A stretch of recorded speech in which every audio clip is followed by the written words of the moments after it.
Chapter 65. Sir, I'll go buy a car for you right now. Seeing the president's expression, Assistant Yang didn't dare to say anything more and turned around to leave. Qin Chu sat quietly in his office under the warm sunlight. He carefully opened the drawer of his desk and took out the yellowed old photo. He quietly looked at it for a while. Finally, he carefully put it back.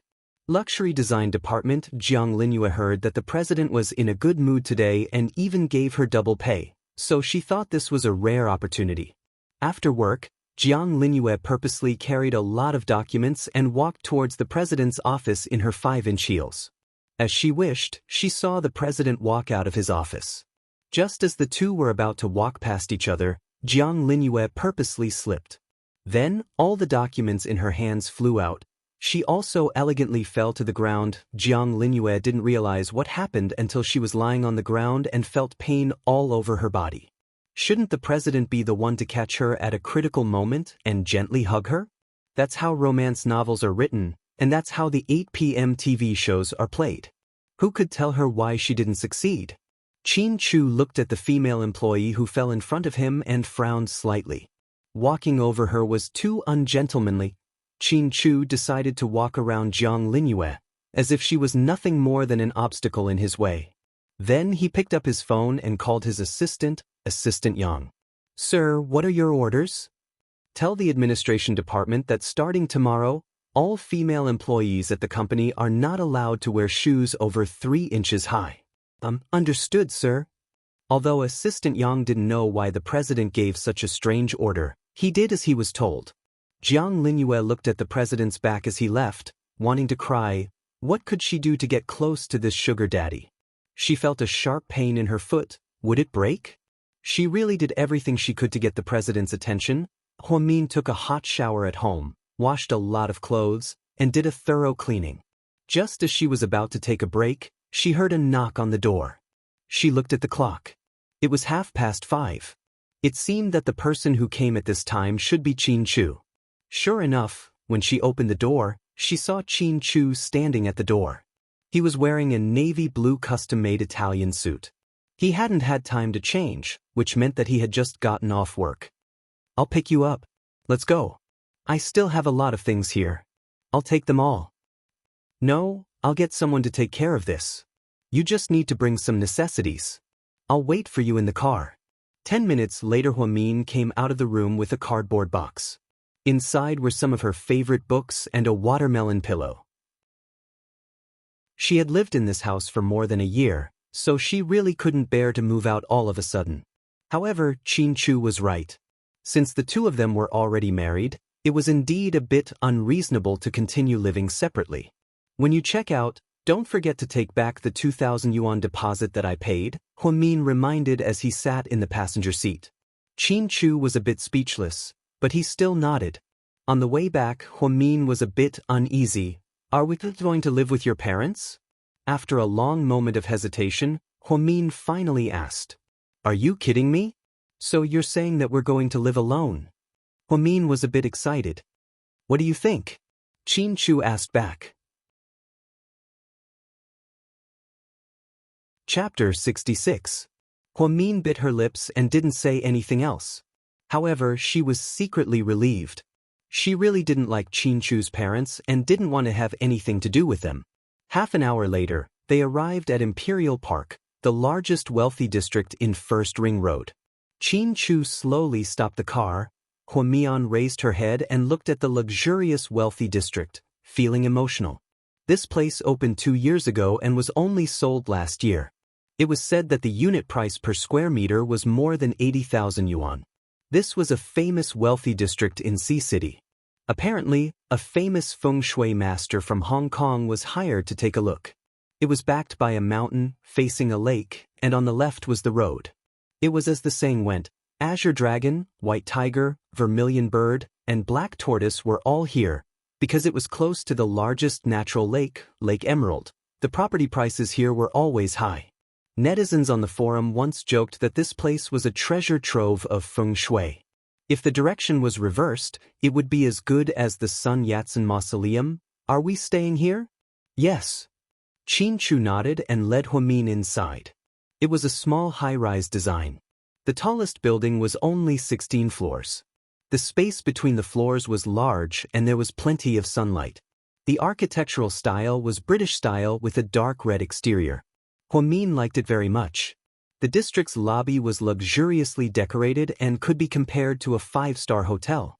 Qin Chu led Huamin into the spacious elevator and pressed the 16th floor. It seemed like it was the top floor, Huamin thought to herself. A few seconds later, they arrived at the 16th floor. Huamin looked around and was surprised to find that there was only one unit on this floor. It seemed like there was only one unit per floor. Rich people really could do whatever they wanted. Qin Chu took out the key and opened the door. Huamin followed him in. Huamin's eyes lit up when she saw the facilities inside. It was a spacious and bright duplex. Everything upstairs and downstairs could be seen at a glance.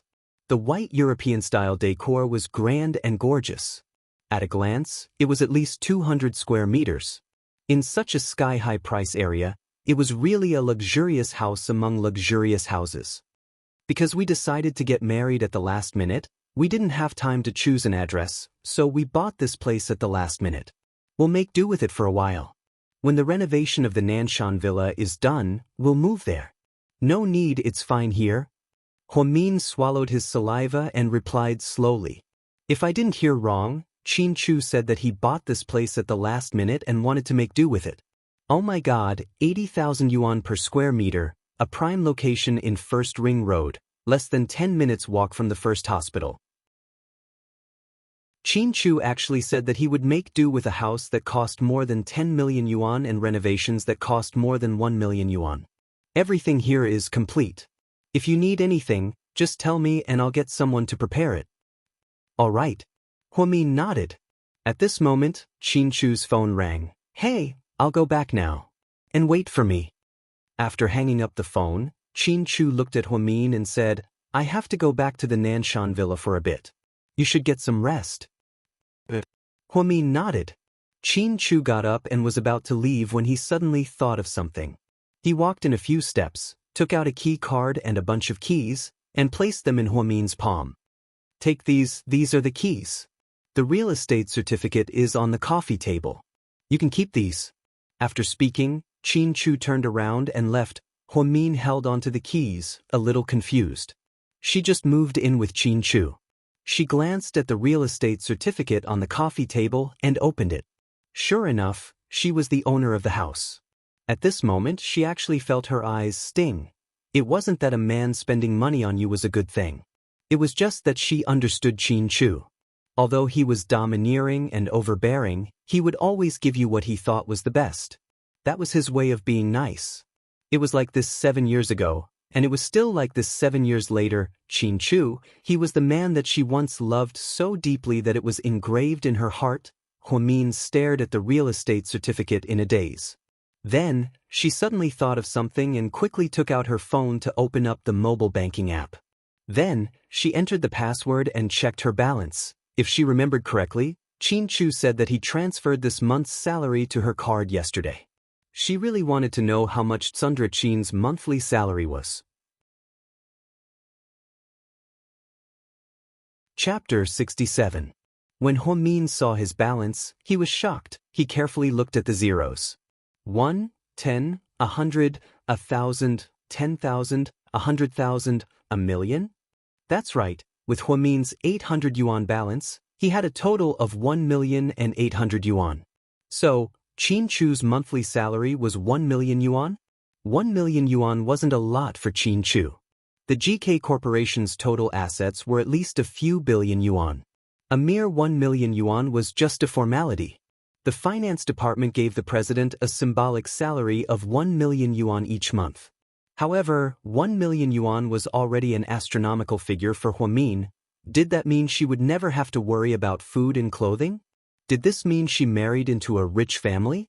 Lying on the sofa, Huamin looked at the mansion, the real estate certificate, the marriage certificate, and the balance on his bank account. All of a sudden, he felt like everything was surreal. It took Qin Chu more than 30 minutes to drive from Imperial Park to the hillside mansion. When he got home, it was already past 6 in the evening, close to 7. After Qin Chu parked his car, he noticed that there were a few more cars in the parking lot. There was a Bentley, a Maserati, and a Porsche 918. It seemed like someone came to visit. Qin Chu silently took out his keys and opened the door. As expected, the living room was filled with people. Chu, you're back. Just in time, we're all waiting for you to eat. I'm not eating. After speaking, Qin Chu walked past the crowd and headed upstairs. He came back to get some things. Then he would officially move out. However, Qin Chu's parents didn't seem to know. They called a few friends over, including 2 young girls who looked like spoiled socialites. When Qin Chu came downstairs, he had a paper bag in his hand. Inside were some of his personal belongings. Chu, let me introduce you. This is Auntie Lu's daughter, Gao Meina, the daughter of the president of Fengxing Group. This is Uncle Zhao's sister, Zhao Yihuan, the daughter of the president of Shengqi Media Group. They are? Mom, I have something to do, so I'll leave first. By the way, I've been busy with work recently, so I won't be coming back to live. I bought a house for myself outside, so call me if you need anything. After saying this, Qin Chu left. Chu? Mama Qin felt awkward. She called her son a few times, but he didn't come back. Qin Yumin had not been in the city recently. He had gone on a trip to Switzerland with a few old friends. Qin Chu's mother took the opportunity to invite a few rich ladies who often had afternoon tea to the house. She even brought their daughters along. She wanted to create an opportunity for her son, but her son did not give her a chance at all. He even moved away. It was so sudden. Your son seems to be very busy. A noblewoman awkwardly tried to smooth things over. Lady Qin smiled and said, "Don't mind him. My son came back not long ago. As soon as he became the president of GK, he's been very busy. He rarely has dinner with us. It's okay, young people these days are all dedicated to their work. It's good to be busy." Another noblewoman smiled. Auntie Qin, Qin Chu is so handsome, I like his type. Miss Gao smiled shyly. Qin Chu is really arrogant, but I like him. The other noblewoman also looked satisfied. Lady Qin could only laugh awkwardly. I'll ask him to come back for dinner next time. The company has been very busy lately, my son has been working overtime. Qin Chu drove straight to his home at Imperial Park. When he walked in, Huamin was already asleep on the sofa. She was only wearing a short-sleeved shirt and cropped pants. Her white ankles were exposed, making her look both seductive and cute. Qin Chu didn't say anything. He took off his suit jacket and covered her with it. Huamin was probably too tired, so she didn't notice at all. She didn't react until she smelled something delicious. It smelled like toast. She spent the afternoon cleaning up the rental apartment and didn't have time to cook. She must be hungry now. Huamin groggily woke up.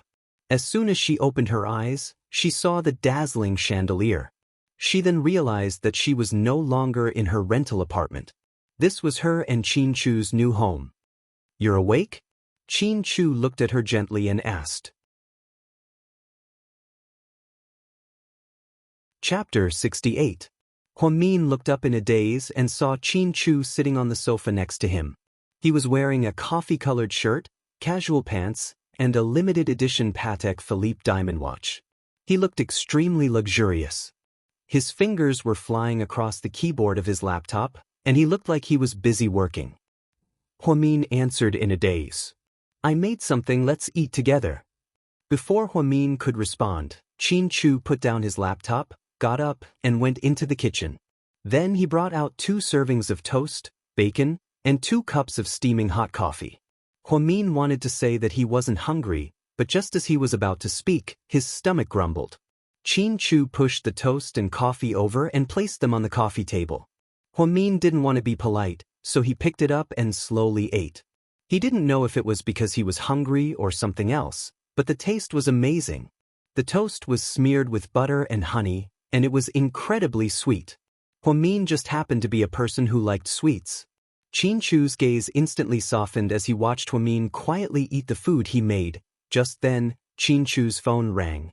He put down the coffee cup in his hand and slowly picked up his phone. "Hello? Son, why are you moving out all of a sudden?"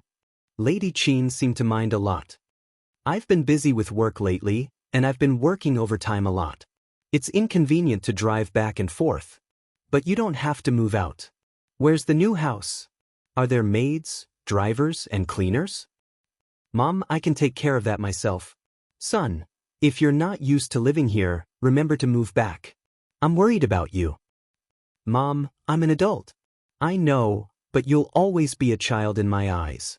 Chu, what do you think of the two girls I brought over tonight? Lady Qin finally got to the point. They're not good. Are you not satisfied with her appearance or her height? If you have any requirements, you can tell me. I will help you keep an eye out. Lady Qin persuaded her son earnestly. As Qin Chu answered the phone, he glanced at Huamin, who was drinking coffee with his head lowered. Then, he said word by word, Mom, the standard of a girl I like is 24 years old, 65 meters tall, 50 kilograms in weight, long black hair, big eyes, barefaced, white t-shirts and jeans, and 2 dimples when she smiles. When Huamin heard this, he deliberately lowered his head even more. It wasn't that she liked to think too highly of herself, but why did she feel that the person Qin Chu was talking about was her? Wait a minute. Let me take notes. Son, I will try my best to satisfy your requests. At the other end of the phone, Lady Qin didn't know what was going on and even became serious. Okay, that's all. Rest early. After saying that, Qin Chu hung up the phone without waiting for the other side to reply. After eating in silence, Huamin got up and carried the plates into the kitchen. When she suddenly turned around, she was caught off guard and bumped into Qin Chu. She didn't know what this man was doing in the kitchen at this time. In an instant, the two of them were so close together that Huamin became nervous again. Qin Chu supported himself against the wall with both hands and wrapped Huamin in his arms. He lowered his head and looked at the person in his arms, his eyes filled with warmth. And Huamin was suddenly pressed against the wall without any warning. Move aside. I'll bring the rest of the utensils in to wash, Huamin said, pretending to be calm. Qin Chu stared at her face for a full 3 seconds. You don't have to do these things. After speaking, Qin Chu moved aside and made way for Huamin. Then he walked over to the sink and picked up the utensils to wash. Huamin didn't know what to do. When Qin Chu finished washing the utensils and came out, Huamin was still sitting on the sofa. It was already 10 o'clock at night. It's late. Should I sleep? Qin Chu leaned against the kitchen door with both hands in his pockets and looked at Huamin. I'm not sleepy yet. You sleep first, Huamin replied awkwardly. Huh? You seem to be afraid of sleeping with me? Qin Chu's lips curled up slightly with a mischievous smile. Chapter 69. Huamin didn't expect Qin Chu to be so direct, so she was slightly surprised at first. Then she blushed and replied, No. If you're not afraid, then what are you waiting for? Go to bed. After speaking, Qin Chu turned around and walked upstairs to the bedroom. When Qin Chu wasn't home that night, Huamin already had a general understanding of the structure of the house. It was a 200 square meter duplex. Downstairs was a spacious living room, dining room, bathroom, kitchen, and a study. There seemed to be 3 bedrooms and a bathroom upstairs. With a layout like this, there was enough space for the two of them to live in, even if they had 2 more children. Seeing Qin Chu go upstairs first, Huamin really regretted her stupid mouth. Why did she answer so carelessly? Great, if she didn't go with him, it would seem like she was going back on her word. However, she really wasn't prepared to go with him. 7 years ago, she loved Qin Chu deeply, but it didn't mean that she still loved him. To be honest, she didn't even know how she felt about Qin Chu. She only married him for Jixin's safety. Of course, there was also a little bit of personal feelings mixed in. Qin Chu walked into the first bedroom on the 2nd floor, and Huamin slowly followed behind. The room was very spacious, and the black and white decor suited Qin Chu's simple style. Why are you following me? Do you want to sleep with me that much? Qin Chu half-jokingly looked at Huamin. Huamin was a little confused, and she didn't know how to respond. Your bedroom is next door, good night. After speaking, Qin Chu slammed the door shut. He shut the innocent-looking Huamin outside the door. Huamin didn't even have time to react. Qin Chu almost couldn't help but fiercely kiss her. After Qin Chu closed the door, he slowly leaned against it. Although he really wanted to hug her to sleep, he knew that she wasn't ready yet. He didn't want to force her. He wanted to give her time. Slowly, he found all the feelings he had 7 years ago. She was already his legal wife, wasn't she? At this thought, Qin Chu's lips curled up into a satisfied smile. Only then did Huamin realize what Qin Chu had just said. He walked to the second bedroom and opened the door. The interior was beige with purple decorations. It was her favorite color. So he remembered everything, and he had prepared everything. She thought he would force her, but he didn't. Qin Chu, how do you want me to treat you? Huamin touched the white vanity with a melancholic expression. She admitted that she didn't have that much hatred anymore. Every time she needed help, this man stood up for her. But since you love me so much, why did you disappear for 7 years? We've already wasted 7 whole years. Huamin was melancholy for a long time. In the end, she took a hot bath in the bathroom before tiredly lying down on the bed. She had always been picky about her bed. In the past, when she went out to play and stayed in a hotel, she would lose sleep. She thought it would be the same tonight, but to her surprise, she slept well. The room was filled with the faint scent of lavender, and the colorful lights were dreamy. Every design was carefully designed. Huamin was a little suspicious. Did Qin Chu really buy this house at the last minute? Why was it so satisfying? Late at night, the moonlight shone through the window and cast a faint halo. Qin Chu gently pushed open the door, walked in, and leaned against the window. His eyes were filled with love as he looked at the person sleeping on the bed. No one knew how long he had waited for this day. No one knew how much he loved this woman named Huamin in this world. The next morning, when Huamin got up, it was only 7 o'clock, but Qin Chu was already gone. There were sandwiches and a glass of milk on the table. Huamin had to admit that she was touched. Before, when she lived under the same roof as Ning Ziyuan, she was the one who cooked. After a long time, she got used to it. Now that someone was making breakfast for her, the feeling was indescribably sweet. GK headquarters. When Assistant Yang walked in, he heard music playing on the president's computer. After hearing the song, Assistant Yang almost spat out his food. President? President Qin, Assistant Yang stuttered. Chapter 70. Qin Chu raised his head from a pile of documents. He didn't say anything, but his eyes were clear, telling him to get straight to the point. President Qin, the car is ready. The 4S store just brought it back. It's in the company's garage. You can use it anytime. Got it. Qin Chu replied with 3 words and continued to work. And the song continued to be sung over and over again. I really want a companion when I'm lonely. Even when I'm busy, I want someone to eat breakfast with. Even though this idea is too simple. I just want someone to be with me, no matter where tomorrow is. Love doesn't allow people to be half-hearted. It's a pity to make too many mistakes. If I really decide to give my heart, can someone tell her not to make me sad? Every time love comes near, I feel that she's holding you tightly. She moves your heart, covers your eyes, and doesn't let you know where she's going. Every time love approaches, she seems to be waiting for your response. The world is quiet, the only thing that's uneasy is your decision. Yang thought it was weird because the music that came out of the president's office was often Chopin, Mozart, Richard Clayderman, and Franz Liszt. He didn't have any musical talent, so he couldn't even appreciate Beethoven's Moonlight Symphony. But the president was different. He was a genius and studied abroad for 7 years. Naturally, his taste was different. Now, he suddenly changed from these piano masters to milk tea lu rings, when love approaches. The difference was like heaven and earth. Most importantly, when did his president take such a new path? President Qin? Is there anything else? Qin Chu raised his head and looked at the hesitant Yang. I like this song too. My wife and I are both fans of milk tea. Yang touched his head and smiled embarrassedly. Who's milk tea? Qin Chu's words almost made Yang faint. What was wrong with his president?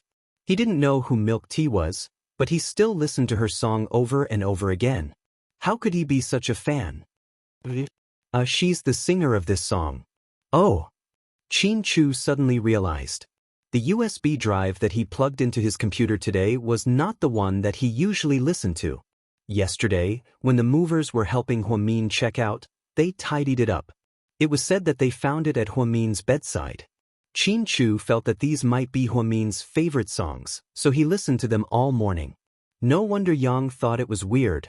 After Huamin finished his breakfast, he went to work. In the VIP room, Jing Jixin had already woken up. Although his mental state was still very weak, the doctor said that all his indicators were in good condition. He just needed to rest. Huamin stayed with Jing Jixin for a while. When her brother finally fell asleep, she slowly walked out of the room. The moment she stepped out of the ward, her phone rang urgently. Huamin glanced at it. It was an unknown number. Hello. Miss Huamin, I'm Lawyer Luo. What do you want? After hearing the other party's identity, Huamin's reaction became noticeably colder. I want to remind Miss Hua to think about our proposal carefully. I've made myself very clear. I don't want to repeat myself. If Miss Hua is so unreasonable, then we can't guarantee your safety and that of your family. Are you threatening me? Miss Hua, you're a smart person. I don't need to say more. Do you believe that my phone has a recording device? I'll hand it over to the court. It'll be evidence against you. Huamin was extremely angry. Huh, do you think I'm scared? Miss Hua, you should be careful. I told you that my client's family is very powerful. An ordinary person like you can't control them. Just because I'm ordinary, I should be bullied? What a joke. Go to hell. After speaking, Huamin mercilessly hung up the phone. Senior Sister Hua, someone's looking for you. Okay, coming. When she heard someone calling for her, Huamin immediately walked towards the OB/GYN department. At the door of the OB/GYN department, when Huamin saw who it was, she was clearly unhappy. It's you?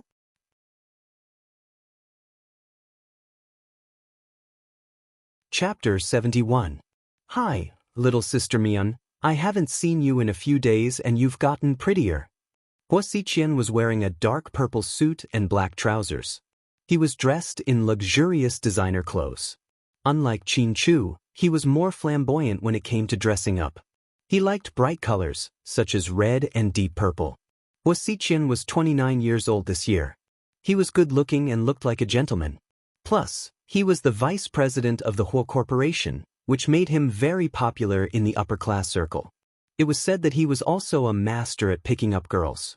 His female companions ranged from celebrities in the entertainment circle to international young models to young ladies from prestigious families. He could not be counted with two hands. He was often seen in entertainment magazines, but the society had a very high opinion of him. He was said to be the future head of the Hua Corporation. This adopted son's status was obviously higher than the siblings from Hua Xiqian's second family. Hua Xiqian had a pair of peach blossom eyes and a fox-like smile wherever he went, so he was very popular with girls. A few nurses in the OB/GYN department were fascinated by him and secretly glanced at him. How many times do I have to tell you not to call me that? I'm not your sister. Huamin was unusually cold. Okay, Huamin, I have a favor to ask of you today.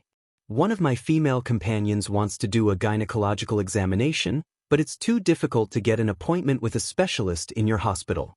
I remembered that you work in the OB/GYN department, so can you help us out and make an appointment with a specialist? No way, I'm just an intern nurse. I don't have that much power. Young Master Hua, you're so powerful. Why don't you just ask the director? After speaking, Huamin turned around and walked into the OB/GYN department, ignoring him. However, Hua Xiqian didn't seem angry. He only smiled. As the vice president of the Hua Corporation, he purposely went through the green channel when he came to the hospital. Why would he need to look for a nobody like Huamin? However, he especially liked interacting with Huamin. Seeing her made him feel inexplicably better, just like when he was young. At this moment, an exquisite-looking woman walked out of the gynecology and obstetrics professor's clinic and intimately held Hua Xiqian's arm.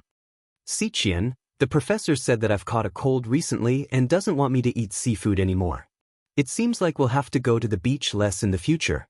It's okay, I'll warm you up when we get back. You're so annoying.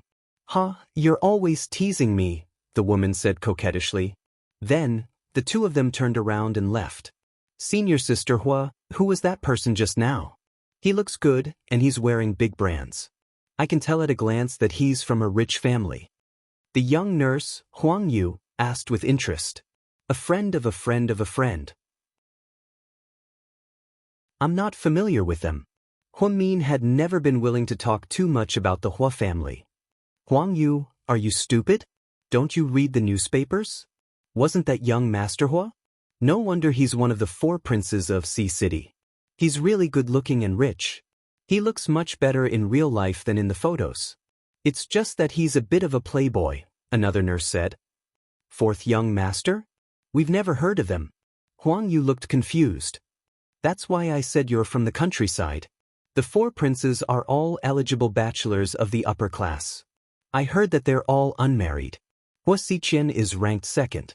I heard that the 3rd is the 2nd son of the Wei family in Nanqing, Wei Liao. The 4th is Shen Mingxi, the son of the CEO of Beiyang Automobile Company." "Who's the 1st? Huang Yu was even more curious. "The 1st? He's amazing. He's also the man of my dreams. He's the most handsome and rich in the city. I heard that he's the super rich young master Su Yu who spends money like water." "Su Yu? I think I've heard of him before. Isn't his father the top 5 on the Forbes list? I heard that his family's banks are all over the country." Huang Yu said with great interest. "Yes, but young Master Su is now in charge of his own film company. He specializes in creating stars. 2 of the 4 most popular actresses in the entertainment industry were made famous by young Master Su."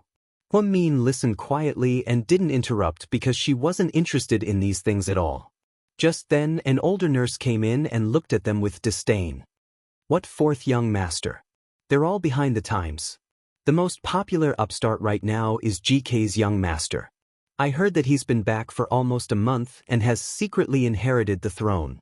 However, he's been very low-key and doesn't accept any media interviews. I heard that he's super handsome. I really want to meet him." "Really? GK's young master? How come I've never heard of him?" another young nurse asked with a pout. Huang Yu, on the other hand, interrupted excitedly. "I know that GK's young master went to 2nd high school.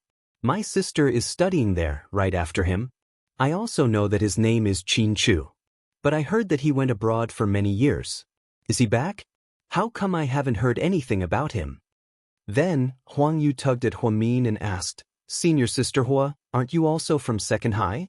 You should know more about him, right? Hurry up and tell us about GK's young master. I'm really interested. My sister once said that Qin Chu is super handsome."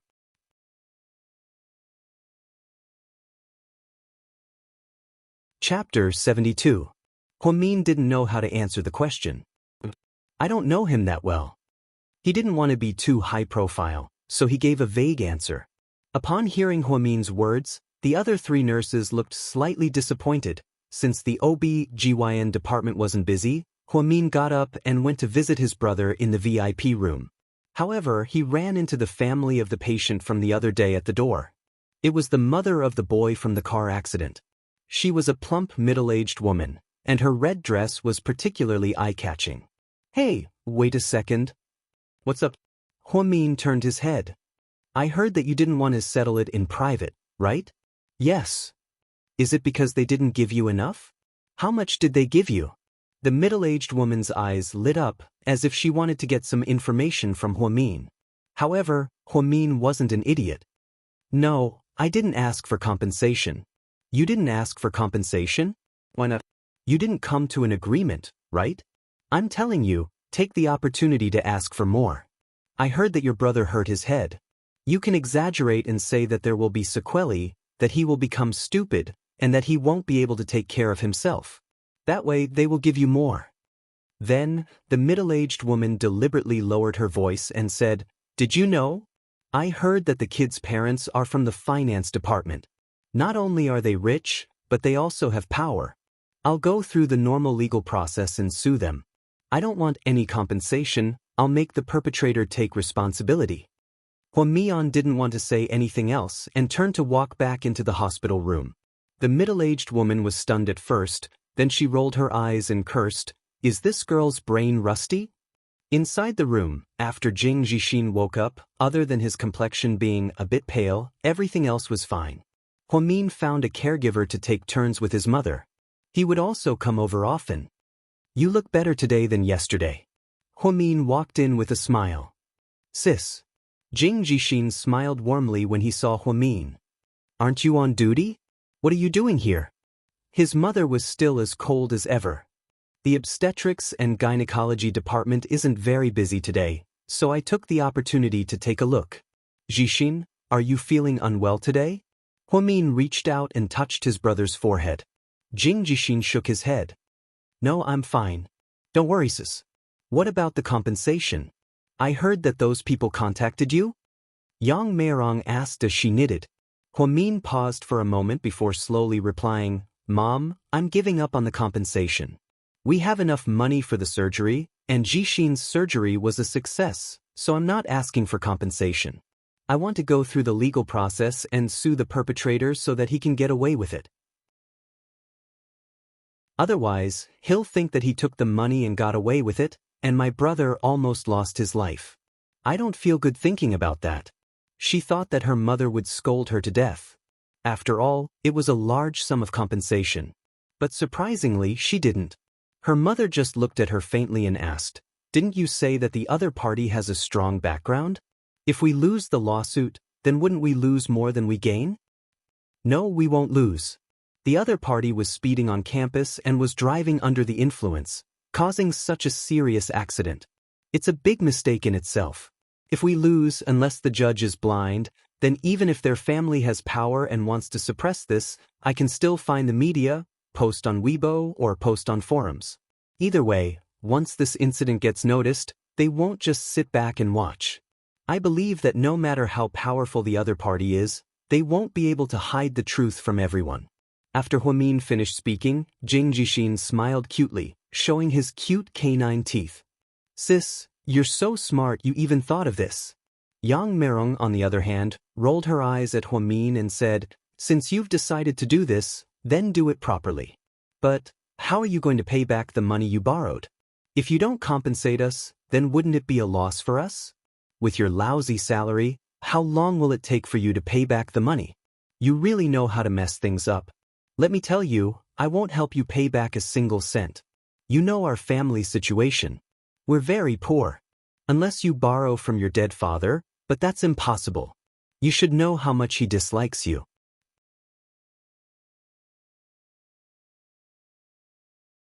Chapter 73. Mom, you might not know about the law, but if we go through the normal procedure, they will still have to compensate us if they lose the case. It's just that they won't give us as much as they would if we settled the case privately. Normally, they will still have to pay for Jixin's medical bills. We just don't want to pay for the so-called nutrition and psychological damages. We won't ask for too much money. I don't want to make a fortune with my brother's health.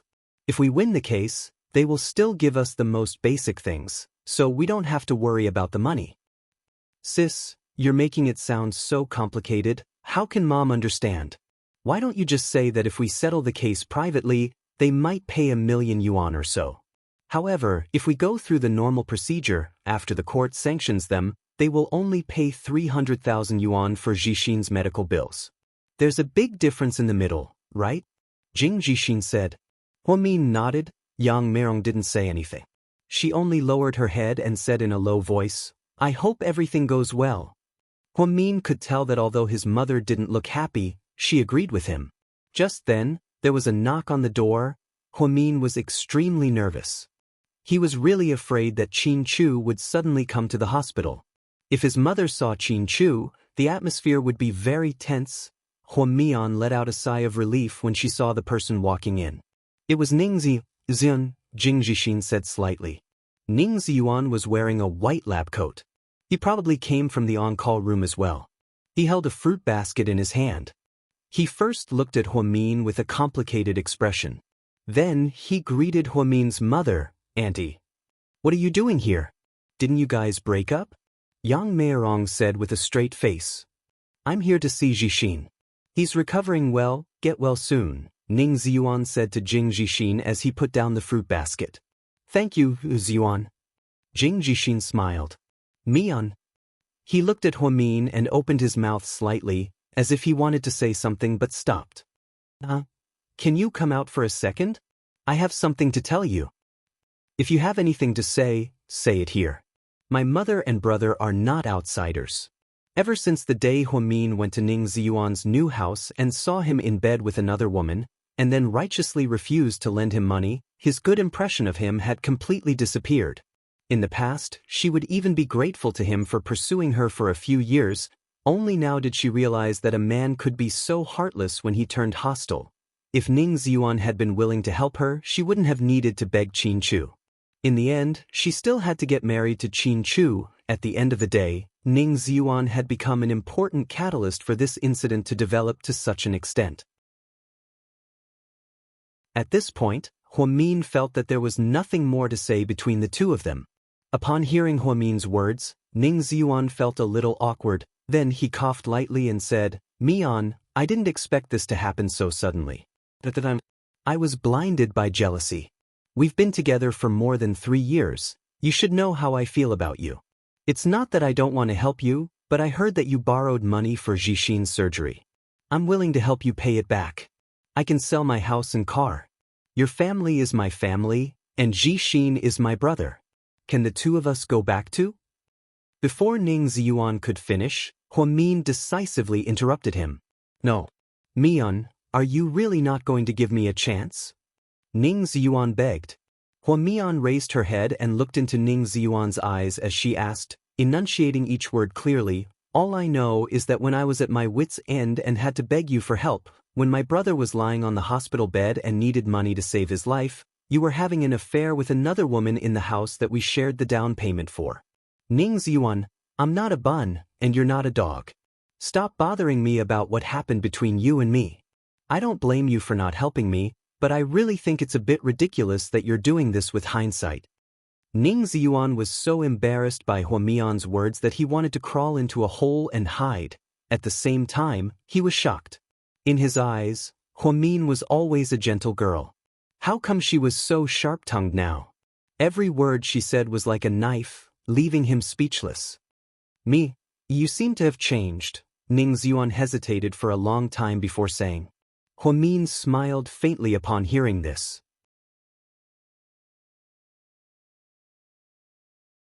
Chapter 74. You're wrong. It's not that I've changed, I've always been like this. That's why you don't understand me at all these years. You only love the person you think I am, not the real me. The truth was, Huamin had wanted to say this for a long time. When she met Ning Ziyuan, she had already pretended to be an ordinary woman. After experiencing her unforgettable love with Qin Chu, her heart was as calm as the ocean. Therefore, the gentle, sensible, obedient, considerate, and even a little cowardly woman Ning Ziyuan saw wasn't the real Huamin at all. Humans were the smartest animals in the world. Sometimes, what you see is only what they want you to see. It's not who they really are. Only Qin Chu knew Huamin's true nature. She was witty, smart, sharp-tongued, and looked down on everything. Just like how Zhu Lingling described her, she was arrogant. That was the real her. Unfortunately, Ning Ziyuan hadn't seen her in the past few years. Now that they had broken up, he finally had the chance to see her. It was ironic, Mian? Ning Ziyuan seemed like he wanted to say something else. Enough, don't say any more, I got the gist of it. When my daughter begged you, you were fooling around with another woman in the house, weren't you? Now that you heard that my Jixin is fine and that the surgery fees were paid, you came back to repent. You really are not a man. Before, I thought that you weren't that capable, but at least you were honest. Now, it seems like that's not the case at all.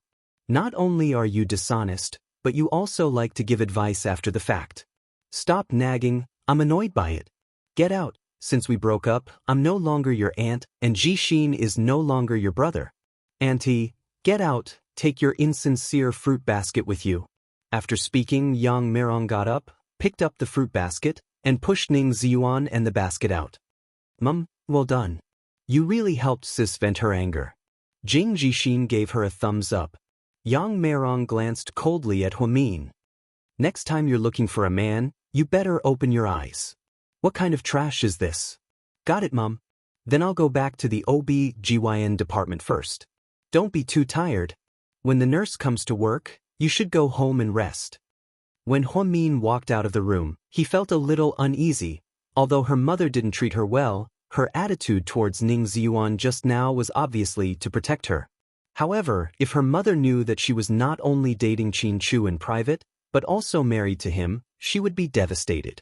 She would definitely want to skin her alive if she did that. Although Uncle Jing's death wasn't directly related to Qin Chu, it was still the Qin family's doing. At the thought of this, Huamin felt her chest tighten. She really didn't know how to get along with Qin Chu in the future. Because of Uncle Jing's death, she carried the guilt for 7 years. She gave up on the universities abroad and the top medical school in Jing City. She stayed in the city and became the most ordinary person. However, she still couldn't make up for the guilt in her heart.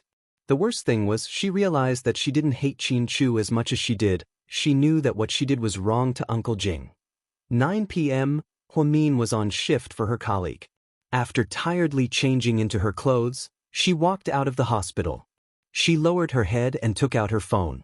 Her phone ran out of battery in the afternoon and automatically shut down. Then she charged it. As soon as she turned it on, she saw that there were a lot of missed calls. There was also a text message. What time do you get off work? I thought you weren't on shift today? Why aren't you back yet? It was from Qin Chu. Huamin yawned and was about to reply to the message. Just as she was about to reply, she heard the screeching sound of tires coming her way. She looked up, but her eyes were blinded by the light. All she knew was that a huge car was coming towards her at an alarming speed. Huamin! In the midst of the chaos, someone shouted her name.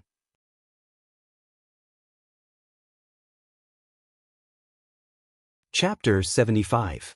Huamin didn't have time to react, so she just stood there motionless. She covered her eyes with both hands to protect herself from the glare. However, she neglected the fact that she was standing in the most dangerous position. If the car came over, wouldn't it crush her? After hearing someone call her name, Huamin didn't have time to respond before she felt her body being hit by something. Her ribs were in pain. When she opened her eyes again, she found herself lying in a soft embrace. Qin Chu, why are you here? Huamin was still in shock and was a little dumbfounded. Why was he here at a time like this? Qin Chu was hugging Huamin tightly.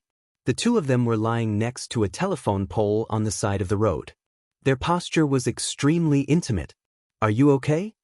Qin Chu's voice was a little hoarse.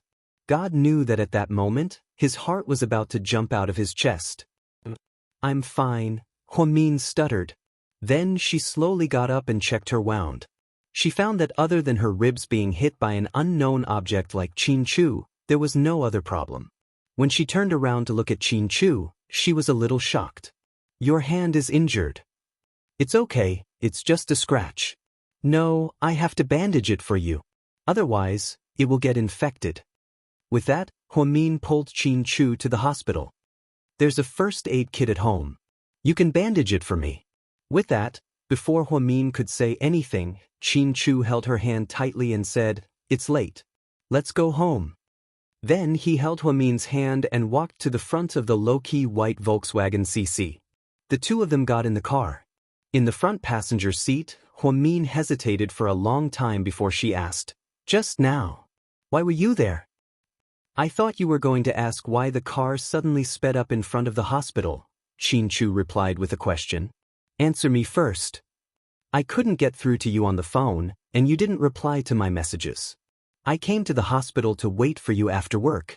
What time did you come? Huamin looked at Qin Chu in surprise. 6 o'clock. So you waited from 6 o'clock until 9 o'clock? Huamin couldn't believe it. That's right. You're just going to wait in the car? Are you really? Huamin didn't know what to say. Obviously, Qin Chu wasn't an idiot. Fortunately, I came. Otherwise, you would have been hit just now. Huamin finally understood. Qin Chu had been in the car the whole time when he picked her up from work. When he saw her walking out of the hospital, he got out of the car to call her. However, at that moment, A huge truck that came out of nowhere suddenly rushed out. At that critical moment, Chu rushed over and hugged Huamin. They dodged the truck and both fell to the side of the road. Thinking back to that moment, it really was a matter of life and death. Do you know that you almost died? Huamin stared at Chu and asked. I only know that if I didn't do what I did, you would have died, Chu responded faintly. Was it worth it? Huamin's eyes began to sting. When he asked this question, he purposely turned his head and looked out the window. It was very worth it. You're such an idiot. You're the heir of GK, and you're worth over 10 billion yuan. How could you save an intern nurse? Huamin mocked himself. Chu turned his head and stared at Huamin's face. He said word for word, in that moment, it was just a husband saving his wife. Don't overthink it. Chu, yeah? Don't you think that us being together was a mistake from the beginning? Huamin said softly. Upon hearing this, Chu's hands on the steering wheel froze slightly.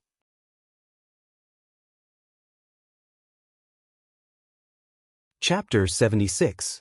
After a while, Chu slowly replied, All I know is that being apart from you for 7 years was the biggest mistake of my life. Hearing this, Huamin's heart skipped a beat, as if something had shattered in her heart. He wondered if that was her last line of defense against the outside world. Then, the two of them didn't speak for the rest of the journey. When they arrived at Imperial Park, it was only 9:20 p.m. Huamin followed Chu's instructions and found the first aid kit in the living room cabinet. Then, the two of them sat on the sofa, and Huamin carefully treated Chu's wounds. Not only did Chu's palms get scratched, but his knees were also scraped. Blood seeped out, staining his expensive casual pants. Wrap it up, don't let it get wet for a few days.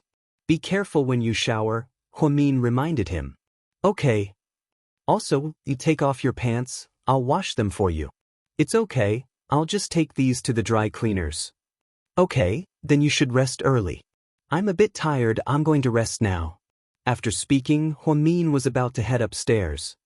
Mian, I'm a bit hungry. Chu's words made Huamin stop in her tracks. What do you want to eat? Anything is fine. Chu looked into her eyes. Huamin didn't want to look into Chu's eyes, so she turned around and walked towards the fridge. She opened the fridge and saw that it was filled with vegetables and fruits. It seemed like he prepared everything beforehand. Huamin took out egg noodles and a bunch of vegetables, then walked towards the kitchen. 20 minutes later, a bowl of piping hot egg noodles with vegetables was placed on the coffee table. Eat it while it's hot. You're not eating. I already ate when I was on duty. I'm not hungry. Then, Huamin turned around and went upstairs. Chu sat on the sofa, picked up the chopsticks, and ate the noodles in small bites. An image seemed to appear in his mind. Chu, the noodles in this restaurant are not delicious. How dare they sell such disgusting noodles for 15 renminbi a bowl? They are crazy. I will cook for you personally in the future. My noodles are very delicious. Really? If we lose our jobs in the future, you can support me by opening a noodle shop. Do you think I would want a man who lives off a woman as my husband? As long as I'm your husband, I don't mind living off you. 7 years ago, there were many beautiful memories. The street behind the school was filled with snacks. Chu loved to eat noodles, so Huamin often went there with him. They went to many places, but there wasn't anything delicious. Thus, the conversation above occurred. At that time, Chu thought that since he was with Huamin every day, he would have many opportunities to eat her noodles. But he never thought that he would wait for this opportunity for 7 years. Time was really a ruthless thing. Many beautiful things could only be supported by memories in the end. Although he risked his life to save her tonight, she was still a little distant from him. He knew what she was thinking. He saw the conflict, anxiety, guilt, and fear in her heart. But as long as he could be with her, he didn't care about anything else. As long as she was with him, his wish was that simple. With that thought, Chu began to eat the noodles in big mouthfuls. In the end, he drank all the soup. He didn't remember the taste of the noodles, but he knew that it was the best noodles in the world. All because it was cooked by Huamin in the upstairs bedroom. Huamin lay on the bed, exhausted. It wasn't that she didn't know that Qin Chu got hurt because of her. She wasn't heartless, but whenever she thought of her mother's words, she would feel extremely conflicted. She received a WeChat message. Huamin slowly picked up her phone. As expected, it was Zhu Lingling calling. Recently, she had been flying to the East Coast and hadn't returned to Sea City. Without her harassment on WeChat, Huamin really wasn't used to it. "Mia, I'm back. Come out and have a drink. I've been dog-tired these past few days." Huamin smiled slightly and replied, "Who said so?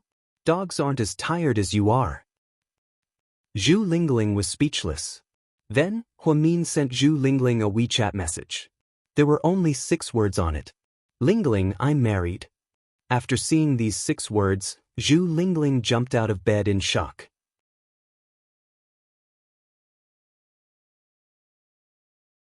Chapter 77. Are you kidding me? Sis. No, I'm telling the truth. Who are you married to? Bidong? Ningzon? Zhu Lingling never would have thought that Huamin would marry Qin Chu. None of them. Then who is it? Sis, you didn't get married on a whim, did you? Isn't Jixin still in the hospital? How can you be in the mood to get married? Have you been under a lot of pressure recently? Have you lost your mind? Don't be afraid. The psychiatrist said that anything you do when you're not sober is invalid. It's just like how it's not illegal to kill someone when they're mentally ill. No matter who you marry impulsively, as long as you do a psychiatric evaluation tomorrow, you can get a divorce. Lingling, I'm not impulsive, and I didn't make this decision while I'm crazy. I'm very sober. Sis, don't scare me. I haven't been back for a few days, and you've already given me such explosive news. Qin Chu and I got married. Qin Chu? Which Qin Chu? Don't tell me it's the Almighty from our class. Who else could it be? Oh my God, let me calm down. I can't digest this. You got married to Qin Chu? Is this a prank? No, April Fool's Day is over. Don't lie to me, is this real? Obviously, Zhu Lingling had serious doubts about the authenticity of the news. It's real, I swear. That's great, girl. Congratulations on finally getting together with the person you love. Although Zhu Lingling was usually crazy, she knew Huamin the best. Other than Qin Chu, there was no one else in Huamin's heart. Ning Ziyuan was just a temporary choice she made to avoid her feelings. Zhu Lingling used to think that Ning Ziyuan wasn't good enough for Huamin, and she was right. After going around in circles, Huamin ended up with Qin Chu. The story seemed to have returned to 7 years ago. She was truly happy for her, because she knew how much Huamin loved Qin Chu, but she never said it out loud. Lingling, don't give me your blessings. I had no choice but to marry him. Then, Huamin told Zhu Lingling everything. After hearing the news, Zhu Lingling gradually calmed down. Mian, what do you plan to do now? Your mom will find out sooner or later, and so will Qin Chu's parents. You won't be able to hide it for long. Once you're pregnant and have a child, the paparazzi will follow you. Qin Chu isn't an ordinary person, he's the heir of GK. People like him won't be able to hide his marriage. People will find out sooner or later. How do you plan to deal with it then? Huamin thought for a moment and replied, Lingling, to be honest, I don't want to live with Qin Chu like this. We shouldn't have been together in the first place, so I think I'll ask for a divorce after a while. Divorce? Are you crazy? Why do you want a divorce? I really don't understand. You love him and he loves you. Why can't you be together? Lingling, there are too many things between us. We can't go back to the way we were before. I don't know why Qin Chu wants me to marry him. I think it's because I dumped him 7 years ago and he's not happy about it. Aren't all men like this? They always want what they can't get. I think he won't be like this when he gets tired of me. I don't think Qin Chu is that kind of person. Mian, there's something you might not know.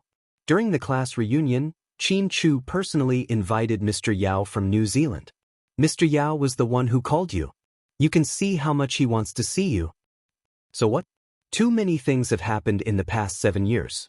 Plus, Uncle Jing can't come back to life. I don't want to hurt my mom even more. Anyways, I will end our relationship before our relationship is exposed. Huamin. Zhu Lingling felt that Huamin was under too much pressure. They had only been married for a few days, but she was already thinking about a divorce. If Qin Chu knew what she was thinking, he would be very sad. Qin Chu guessed right. She was going to burn the bridge after crossing it. Huamin knew that it was unfair to Qin Chu when they got married. But how could there be fairness in this world? After chatting with Zhu Lingling on WeChat for a while, Huamin felt a little sleepy and fell into a deep sleep. Midnight, Qin Chu quietly walked in and tucked Huamin in. Then he stood by the bed and looked at the sleeping Huamin. His gaze was extremely gentle. He really wanted to lower his head and kiss her, but he was afraid that if she woke up, it would be even more awkward. After quietly watching for a while, Qin Chu quietly left Huamin's room. His gaze turned cold as he took out his phone and made a call. Gao Ran, find me a blue truck with license plate number HC9649. It appeared on the road in front of the first hospital at 9 p.m. Pull up the nearby surveillance cameras and find out the owner of the truck and where it went. Using his super memory, he called Gao Ran. He really wanted to know who had the guts to try to kill his baby.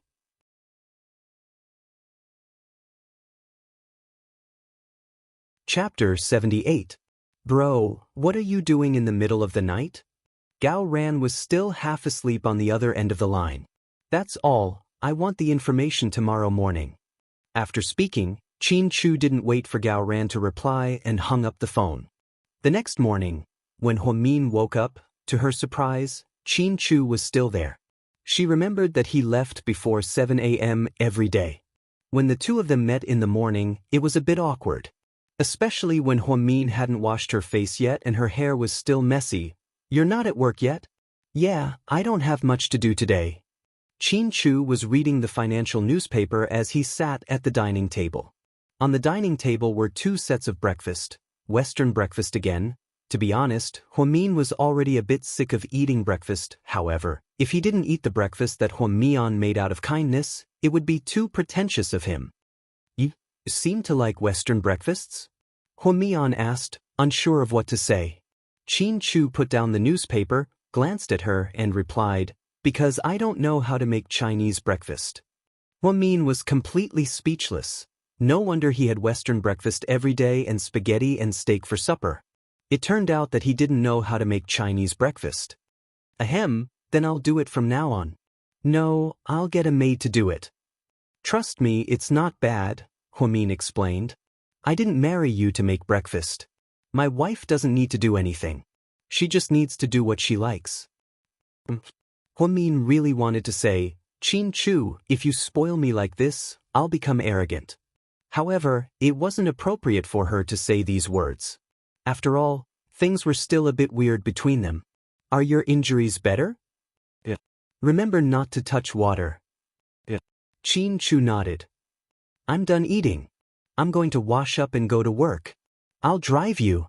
Huamin dawdled for 20 minutes. When she came out, Qin Chu was still waiting for her. She drove Huamin to the hospital in her low-key Volkswagen CC. Then, she drove straight to GK headquarters. It was rush hour, and many employees saw their boss driving the Volkswagen CC. At first, some people thought that it was Assistant Yang's car, but they were all dumbfounded when they saw the boss get out of the car. Thus, some people began to whisper, what kind of path is the CO taking? If I'm not mistaken, that's a Volkswagen CC, right? It's not a luxury car, right? Another person replied softly, I'm guessing that the CEO is going to work with Volkswagen soon. Is our company going to build cars again? Not necessarily. Maybe the president is tired of driving luxury cars and wants to try something new. I think that's the case. Or perhaps, the president wants to give this car to a certain department as a bonus. The employees were all talking at once, but Qin Chu was still doing things his own way. GK's office of the president, Qin Chu, was reviewing documents when Gao Ran called him. Did you find anything? He asked. Of course, I'm the captain of the criminal police force. Do you think I'm a freeloader? I found it. I didn't know until I did, but when I did, I was shocked. Yesterday, this car almost hit someone in front of the hospital. I took a closer look and saw that it was you and Huamin, right? Gao Ran asked nosily. Get to the point, what's the background of the car? Whose car is it? The owner of the car is Wu Shikai, the owner of Hongtai Logistics in our city. However, he's not here. The driver last night is an employee of his company, Wang Lin. He's 32 years old, from our city, unmarried, and an alcoholic. He has a criminal record of theft and has a bad personality. I don't know why he appeared in front of the hospital last night, but he probably got drunk, Gao Ran analyzed. That's impossible, he wasn't drunk. It was premeditated. He wanted to kill Huamin. Kill Huamin? But Gao Ran was shocked. Who could a girl like Huamin possibly have a grudge against? Why would someone want to kill her? Leave the rest to me, that's all. After speaking, Qin Chu hung up the phone. President Qin, the morning meeting is in 10 minutes, Assistant Yang reminded him. Cancel the morning meeting, I have something important to do. I won't see anyone in the morning, and I won't approve any documents. Yes, President Qin. Yang already knew the president's temperament, so he didn't dare to delay and left with instructions. Qin Chu picked up his phone, hesitated for a moment, and then dialed a number. Rick, I need your help. Come to GK headquarters in an hour. After hanging up, Qin Chu stood up and walked to the floor-to-ceiling window. As he looked out at the heavy traffic outside, his eyes turned slightly cold. Someone dared to harm his Huamin, that person must be tired of living.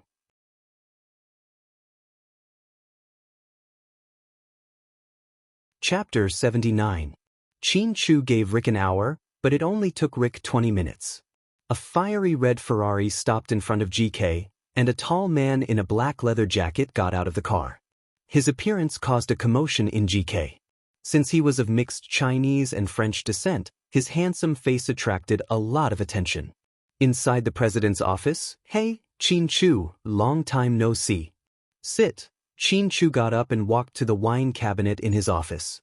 He poured 2 glasses of red wine and handed one to Rick. You must have something important to tell me, right? What is it?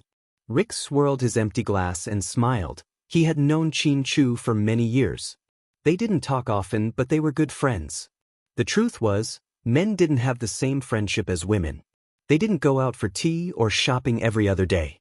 However, when they really needed each other, they would show up. Rick's mother was a French aristocrat, and his father was a local entrepreneur. Of course, he was only an entrepreneur on the surface. His family owned a 5-star hotel chain and the city's most luxurious nightclub, Seductive Fox. Rick's family's real business was the underworld, but it was a high-level underworld that had been cleaned up. Qin Chu sat down across from Rick. He looked down at the red wine in his glass and slowly said, Wang Lin, male, 32 years old, employee of Hongtai Logistics. Get rid of him? Rick made a throat-slitting gesture. Qin Chu shook his head. Last night, he drove a truck and deliberately hit people in front of the city hospital. Someone must have ordered him to do that. I need you to help me find out who it is. What happens after you find them? Kill them all? No, sometimes being alive is scarier than being dead. Let them reap what they sow. Anyways, I don't want to leave any loose ends behind. Qin Chu was worried about Huamin's safety, so after much thought, he decided to ask Rick to take care of him. Got it, leave it to me. Thank you. Qin Chu nodded in gratitude at Rick's loyalty. What are you thanking me for? It's all thanks to you that my brother's incident in America last time. Anyway, no matter when, just ask me. Rick finished the red wine in his glass in one gulp, stood up and patted Qin Chu's shoulder.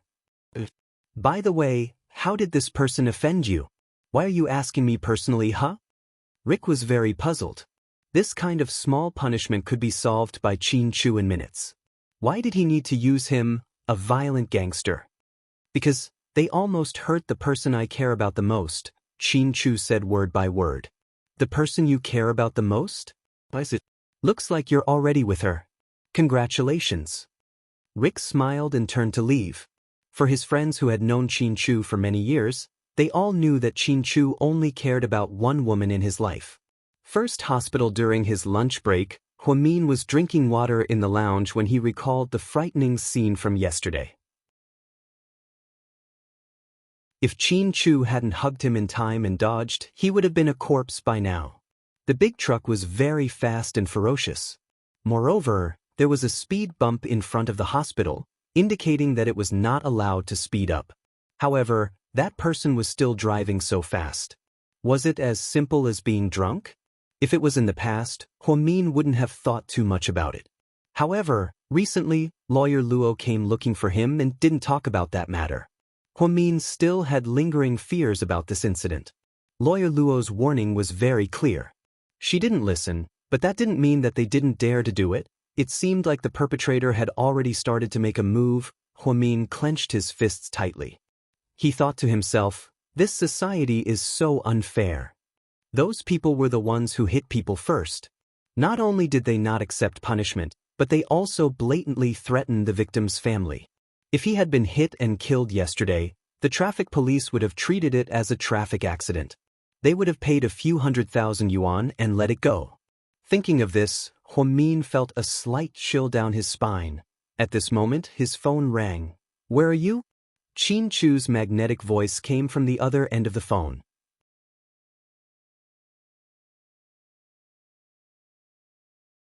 Chapter 80. At the hospital. "I'm at the entrance of the hospital. Can you come out for a second?" "What's up?"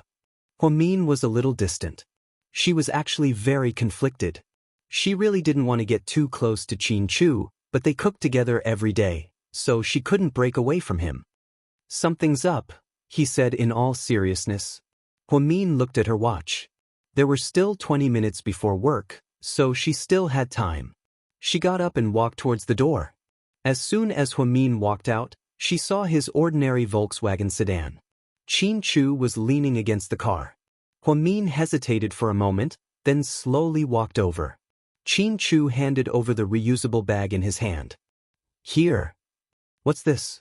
Huamin asked curiously. "Afternoon tea." "Thank you." Huamin took the bag and nodded her head in thanks. "What do you want from me?" "Tell me, I'm almost at work." Huamin looked at Qin Chu, wondering why he was at the entrance of the hospital in the middle of the day. "I just want to bring you afternoon tea." Huamin was completely speechless. Was this even a matter? He made it sound so serious that she thought it was something important. Actually, she didn't know that in Qin Chu's eyes, everything about Huamin was important to him. "Okay, if there's nothing else, I'm leaving." "Wait," Qin Chu shouted. Huamin turned around. Qin Chu reached out and tucked the hair on her forehead behind her ear. His movements were extremely gentle. Huamin's cheeks instantly turned red. She looked like a little girl who was experiencing her first awakening of love. "Okay, go ahead. I can't pick you up after work today because I have something to do at the company. I'll be back later, but I'll send someone to pick you up. I'll call you then." "No need. I'll take the bus myself. It's so close to home." However, no matter what Huamin said, Qin Chu acted as if he didn't hear anything. He turned around and got into the car. Huamin sighed slightly and returned to the hospital with the bag. Inside the lounge, she slowly opened the bag. Inside was a box of pink macarons, a box of puffs, a cup of hot coffee, and a box of 4 fruits: honeydew, watermelon, strawberries, and grapes. The packaging was exquisite, and the ingredients were very fresh. "Wow, isn't this 37 degrees pastry? It's super expensive." It said that a cup of coffee costs more than 300 yuan. "Senior sister, you're so extravagant. Tell me, did you buy a lottery ticket for 5 million yuan? Huang Yu came over and exclaimed when she saw the brand on the package. "No, someone gave it to me. Why would I buy something so extravagant?" 37 degrees. Huamin knew about it. It was the largest coffee shop in the area, and it was a place that specialized in afternoon tea. Most of the time, only socialites and rich women went there because ordinary people couldn't afford it. A cup of coffee cost more than 300 yuan, and apparently even an ice cream cost more than 500 yuan. The prices were shockingly high. She estimated that the things Qin Chu bought cost at least 1,000 yuan. 1,000 yuan was almost equivalent to her monthly living expenses. Now, Qin Chu actually bought her 1,000 yuan afternoon tea. Huamin felt a faint pain in her heart. Perhaps she was used to being poor all these years, so she really couldn't bear to spend money like this. Someone gave it to you? You're probably a suitor. Tell me who gave it to you. Huang Yu smiled mysteriously. No, my best friend gave it to me. That flight attendant's best friend. You know who she is? Huamin had no choice but to use Zhu Lingling as an excuse. After that, the afternoon tea was distributed to a few young nurses in the department, and everyone ate with relish. Just as she was about to go to work, a male doctor suddenly knocked on her door. Excuse me, is Huamin here? I am. Huamin wiped the corner of her mouth, stood up, and said, Here, this is for you. The male doctor suddenly took out a bouquet of red roses from behind him.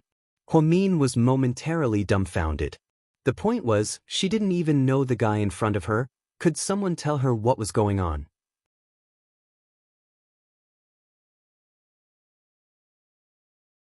Chapter 81. Do we know each other? Huamin asked in confusion. The male doctor was wearing black-rimmed glasses and looked a little shy. You might not know me, so let me introduce myself. My name is Zhu Cheng. I'm a doctor from the 2nd Ophthalmology Department of our hospital. I've seen you many times, and you used to come to my department a lot. You're Dr. Ning's girlfriend, right? But I heard that you guys broke up recently, so I thought this might be my chance. I've been secretly in love with you for a long time. You look gentle, cute, pretty, and have a great body. You're my type, right? The male doctor rattled off a bunch of words and then sincerely handed over the roses. Huamin felt like he was struck by lightning. Wasn't this too dramatic? The nurses behind him almost couldn't hold back their laughter. Huamin glanced at the roses and then at Dr. Zhu. He said helplessly, I'm sorry, you're not my type. Then what type do you like? I can change it. Dr. Zhu didn't seem to give up. Huamin quickly waved his hand. No, don't change it, I can change it. Anyways, thank you, but I can't take the flowers. Huamin, please reconsider. It's really okay, I have to go to work. I'm in a hurry, so I'll be going now. Thank you. After he spoke, Huamin didn't wait for Dr. Zhu to say anything else. He walked into the OB-GYN consultation room through a side door and hid. Dr. Zhu was obviously disappointed. He stood at the door dejectedly. At this time, Huang Yu walked up and smiled. Hey, idiot, don't think about my senior, she won't like someone like you. Go back and take a good look in the mirror. It's not your fault that you're ugly, but it's wrong of you to come out and scare people.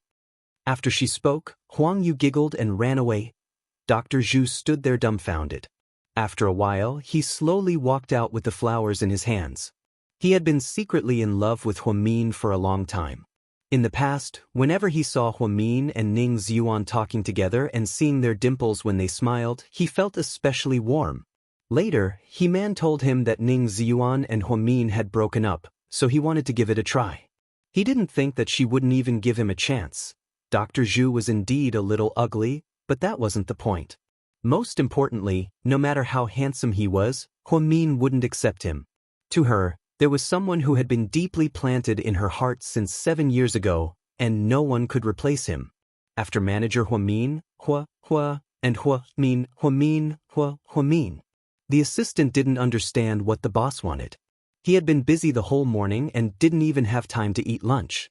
He only arrived at the airport when he was about to board the plane. He felt that the boss was always mysterious. Could it be that Huamin had a mistress? Was it the woman with a different identity from last time? Assistant Yang thought to himself. President Qin, these are the contracts that you signed with the client this afternoon.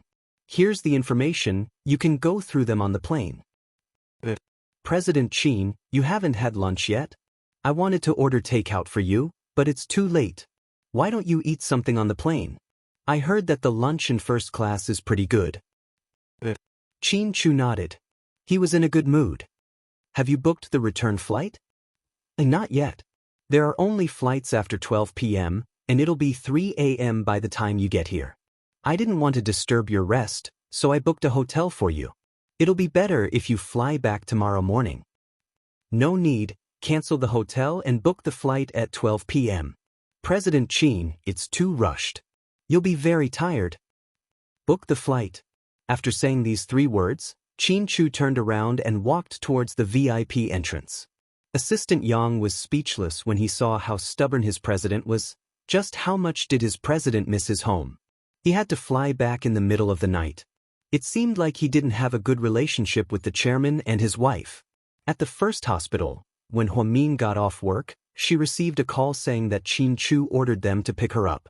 Of course, she didn't know that Qin Chu was worried that she would be in danger, so he sent bodyguards to pick her up.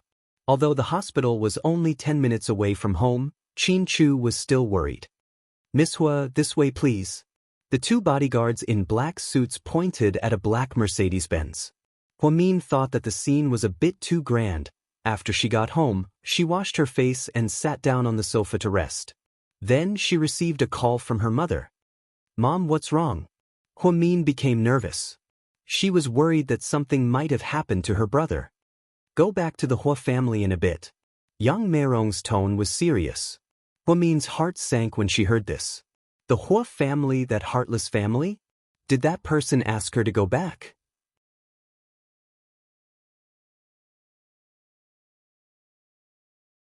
Chapter 82. Mom, I'm not going back. Other than the fact that my surname is Hua, I have nothing to do with that family. I don't like that person either. Huamin's heart was filled with hatred towards her biological father, Hu Zhenghai, who was one of the top 10 richest men in the city. That man had ignored her and her mother for years. He didn't even give them any money. It was as if he was dead. He didn't even come to Uncle Jing's funeral. Apparently, Uncle Jing was his chauffeur for 10 years. Such an emotionless man, he did not deserve to be her father. "Go back, I heard that your grandmother passed away." Yang Meirong's tone was a little sad. If there was one person in the Hua family that was nice, it would be Mrs. Hua. She was an old lady who believed in Buddhism. She hadn't lived in the Hua family for many years and had been praying at a temple in the south.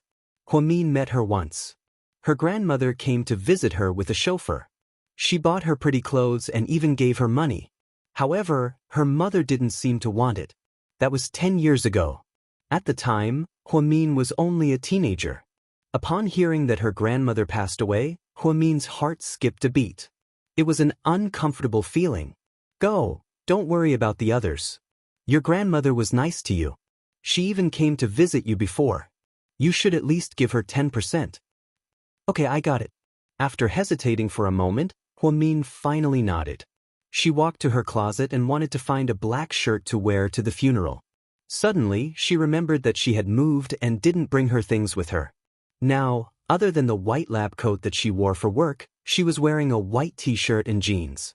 She opened the wardrobe door with melancholy and was shocked by the clothes in the wardrobe. There were dozens of clothes. They were all new and had labels. They were all luxury brands, and each one cost at least 4 figures. Dresses, jeans, t-shirts, sweaters, jackets, dresses, shawls. Everything was there: LV, Chanel, Versace, Dior, Gucci, Prada, Valentino. Everything was there. Was he going to move a store here? Huamin randomly picked up a label and looked at the size. They were all size S, just the right size for her. Was all of this prepared by Qin Chu? But why hadn't he told her about it before? This guy. After recovering from the shock, Huamin took out a black dress from the wardrobe and put it on. It actually looked exceptionally good. She got into a taxi and arrived at the Hua family's villa in the western suburbs 40 minutes later. From afar, he could see many black cars parked outside. It seemed that they were all here to pay their respects. Huamin slowly walked in. "I'm sorry, please show me your invitation." The security guard at the door stopped Huamin. Huamin had never entered this house, so the security guard naturally did not recognize her. "I'll help Grandma." Huamin didn't finish his sentence. She saw a black Maserati stop beside her and roll down the window. Huasiqian said to the security guard, "Let her through. She's my sister." "Yes, young master." The security guard opened the door, and Huamin walked straight in. After Huasiqian parked the car, he ran up to him. "I didn't expect you to come. I thought you didn't want to come to this house." "Of course I don't want to come to this house. I just want to send Grandma off. It has nothing to do with anyone else," Huamin said coldly. Mian, you look beautiful today. After speaking, Huasiqian didn't wait for Huamin to speak and walked towards the morning hall. You're crazy. Huamin looked at his back and cursed. What kind of day was this? It was a day of mourning. Was this the time to praise someone's beauty? Huamin always felt that Huasiqian wasn't normal, even though he was very popular with women and had a high status in the family. Huamin also walked towards the morning hall. Everyone in the Hua family was kneeling there. First Madame Jiang Hong, second Madame Shenjiani, Hua Yanyan, and Hua Si were all there. In the middle was her biological father, Hua Jinghai, whom she hadn't seen in many years. This is?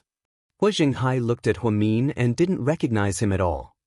Dad, this is Huamin, Huasiqian introduced. Hua Jinghai was obviously slightly surprised when he heard this. He was the one who called Yang Merong and asked Huamin to come home. However, he really didn't know that the child had grown up so quickly. After hearing that it was Huamin, everyone looked over. Huamin just stood there quietly. There wasn't a trace of emotion on his face.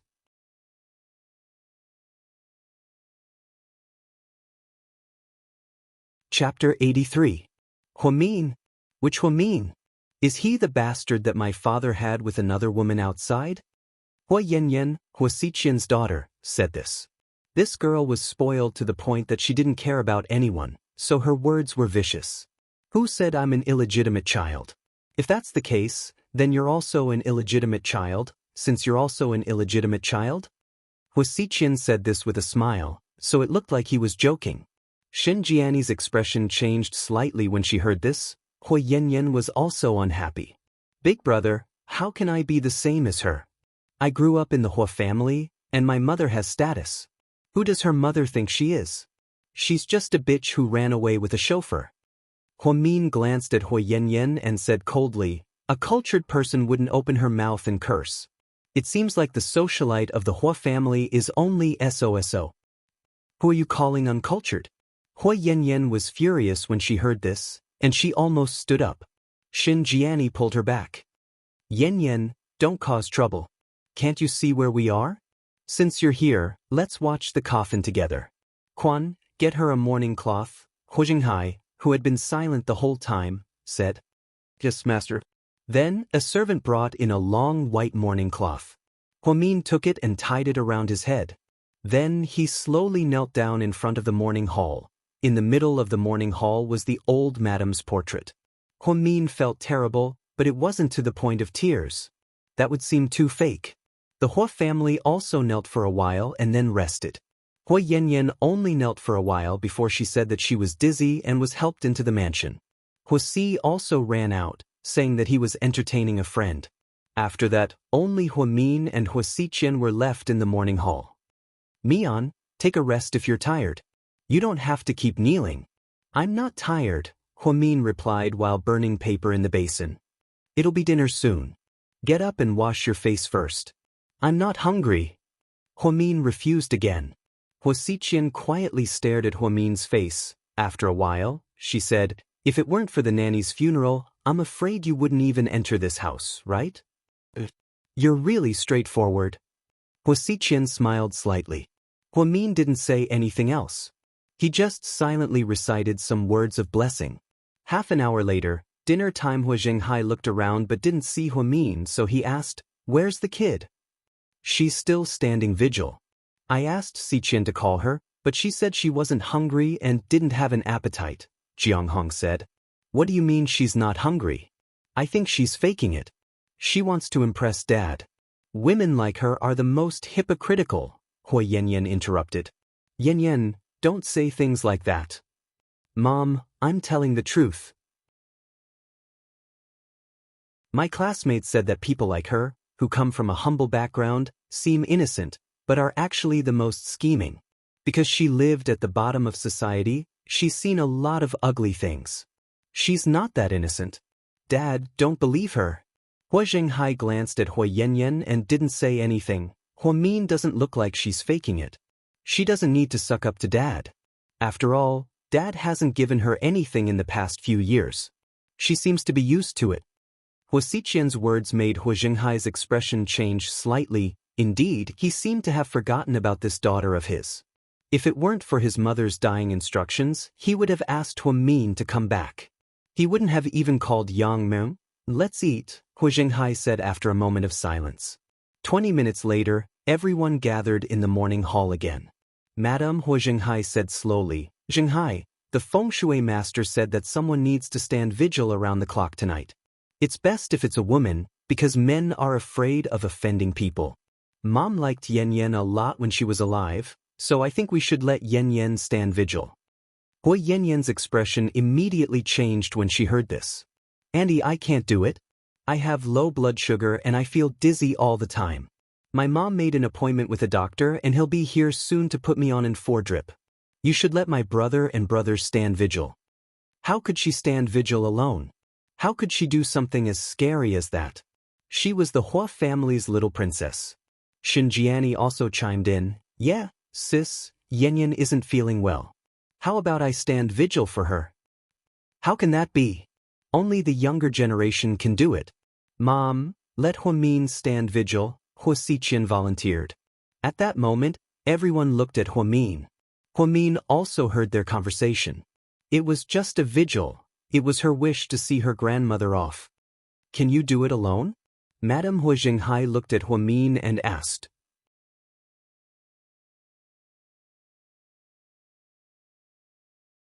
Chapter 84. Huamin nodded, Hu Xiqian smiled. See, I knew little sister Mian was the most reliable. You can only see a person's true colors at critical moments. Big brother, what do you mean? It's not that I don't want to watch over grandma's coffin, I just don't feel well. Hua Yan Yan hurriedly explained. Okay, stop arguing.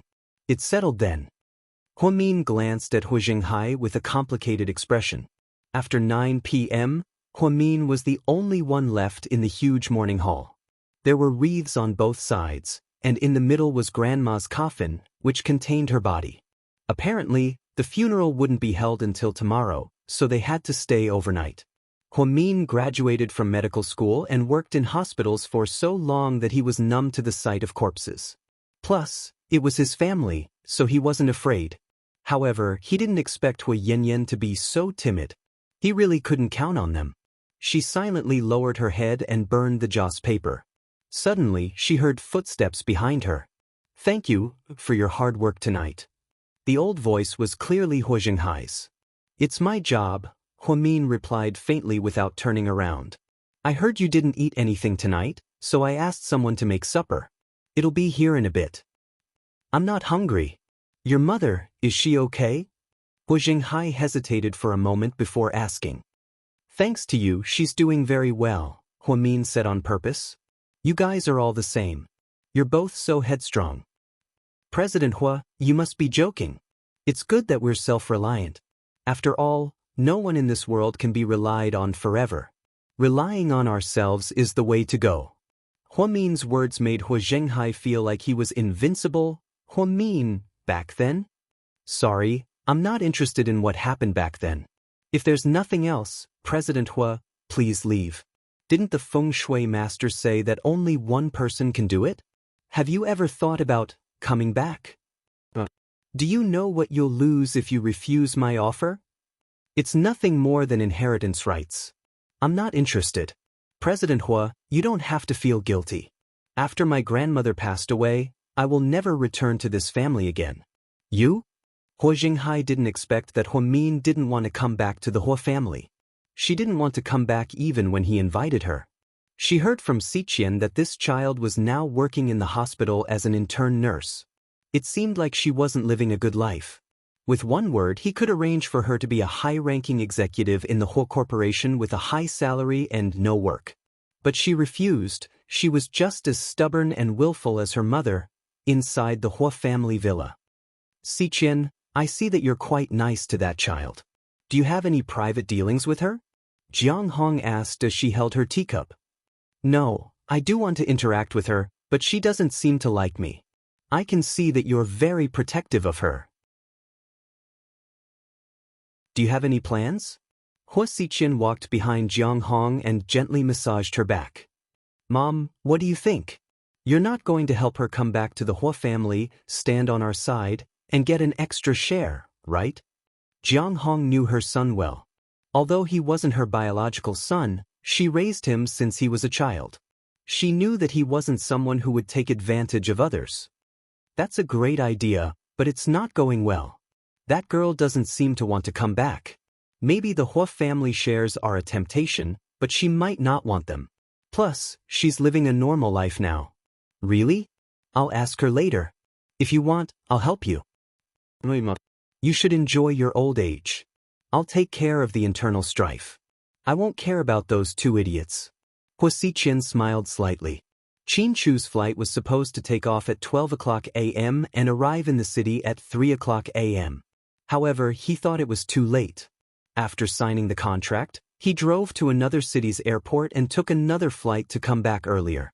It was only 11:50 a.m. when he got off the plane.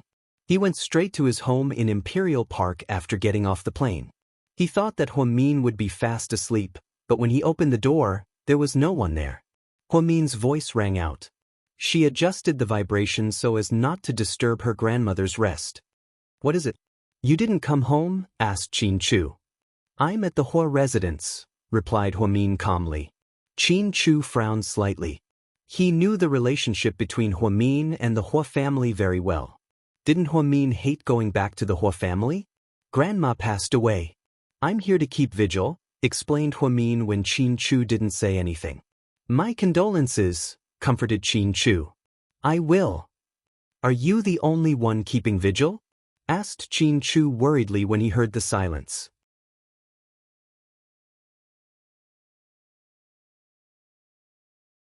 Chapter 85. Yes, Huamin answered honestly. Are you scared? Qin Chu's voice suddenly became gentle, as if he was coaxing a child. Why would I be?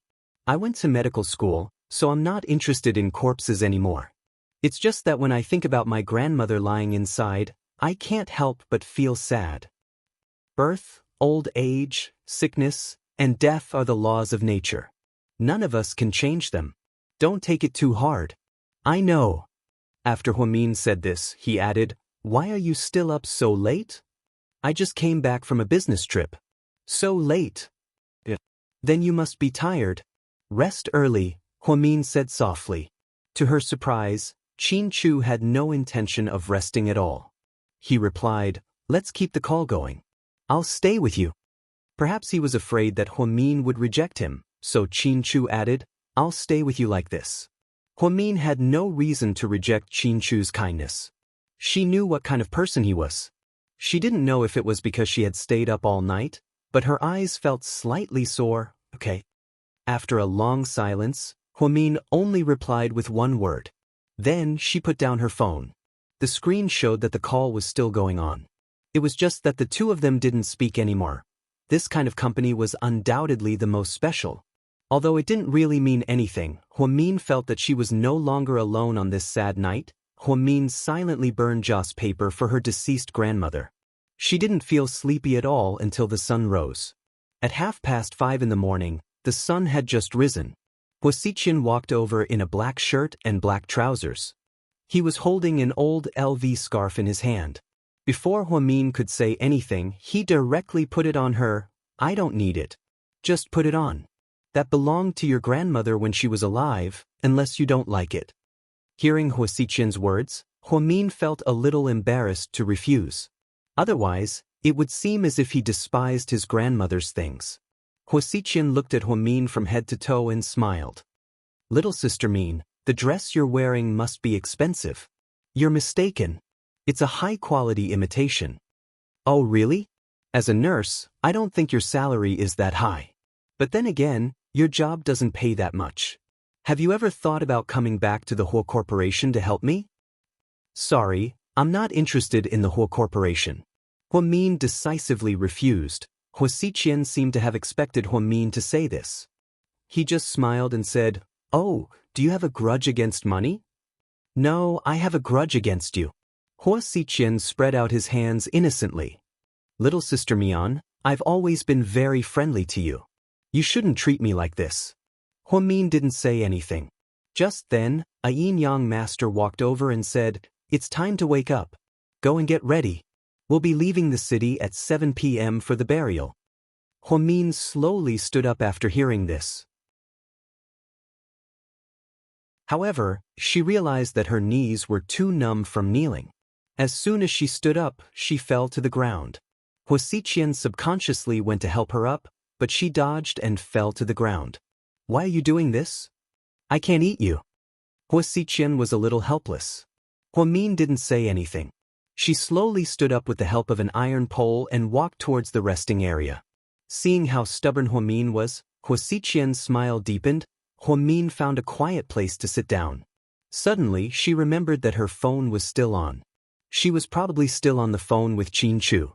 Then, he must have heard her conversation with Xian, right? She took out her phone and saw that the call was still going on. She didn't know if Qin Chu was asleep, so she carefully took the phone and asked, "Qin Chu, are you asleep?"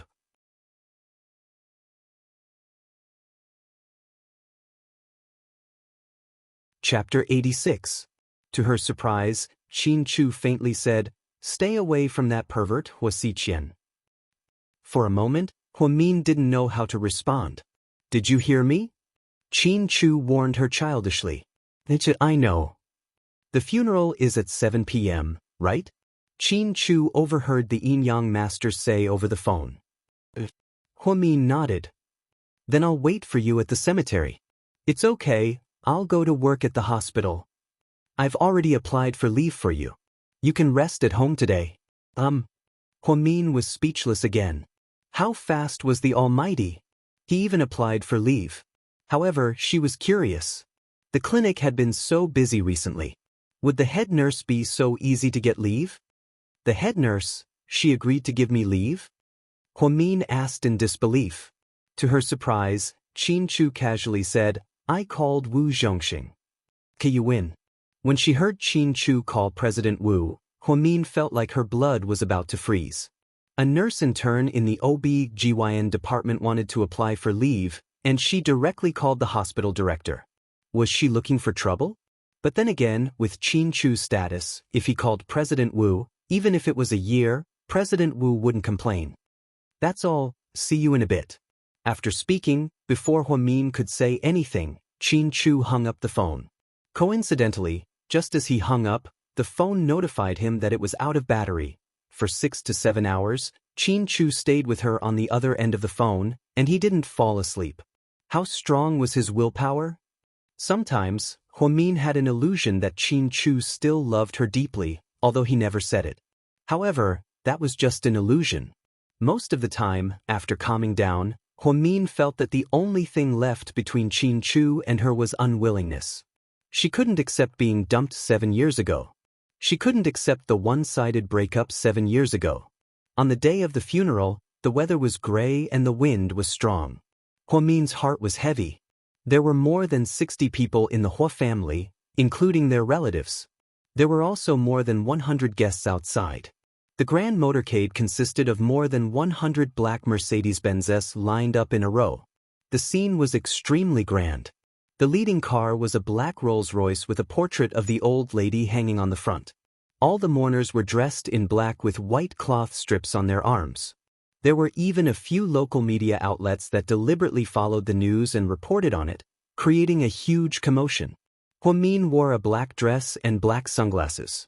She followed behind the crowd and became an inconspicuous presence. Xian, Huasi, Huyenyen, and the first madam and second madam followed on either side of Zhenghai. Naturally, she was the one who appeared the most on camera. Huyenyen was different from yesterday. She cried like a pear blossom in the rain, and her eyes were red and swollen. It was heartbreaking to see her. The media gave her a close-up, and the host explained in front of the TV. The daughter of the Hua family, Huyenyen, attended the funeral. Miss Hua looks very sad, and her eyes are red and swollen. I heard that she was keeping vigil for her grandmother last night. Not only is Miss Hua sweet, but she's also very caring. What a rare good girl. Such a kind girl is rare in high society. It's obvious that the Hua family raised them well. When this was broadcast, Zhu Lingling almost vomited when she saw it on the plane. She was very close to Min, so she naturally knew about the Hua family's situation. A few stewardesses discussed in private. Hui Yanyan is really good. She's pretty, kind, and even reincarnated into the Hua family. I wonder if she saved the galaxy in her past life. What are you talking about? That woman isn't as good as she looks. She's very evil. Don't believe the media's one-sided story. Zhu Lingling said angrily. If there was one good person in the Hua family, it would definitely be Huamin. The others were all hypocrites. How did you know Lingling? Are you good friends with Hui Yanyan? A stewardess asked.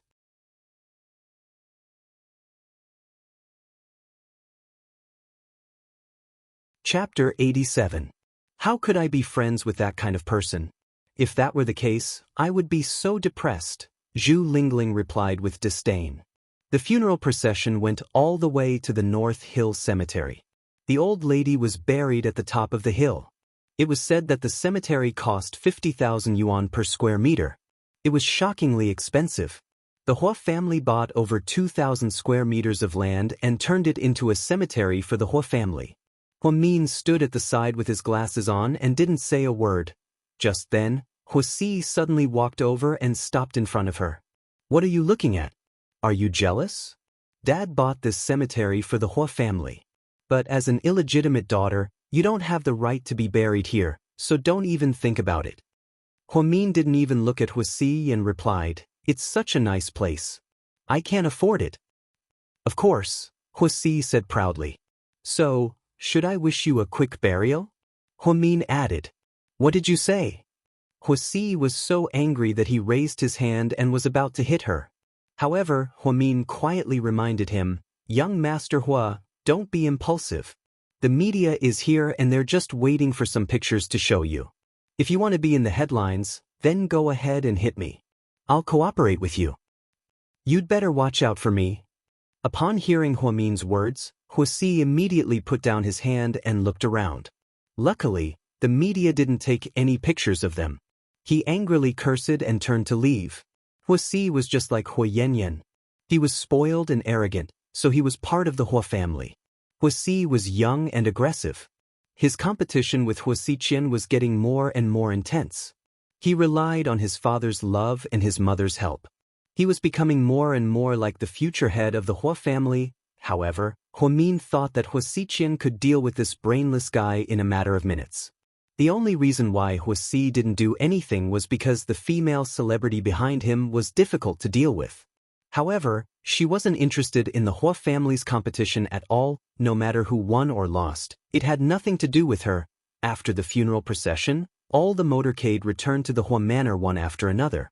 Apparently, Hua Zhenghai had prepared 60 tables of banquets at a 5-star hotel to thank those who had come to pay their respects. Huamin naturally would not go again. She had done what she should do. Grandma had been buried in peace. It was time for her to leave. After the media and the Hua family left, she slowly walked down the cemetery alone. When he reached the entrance, it started to rain.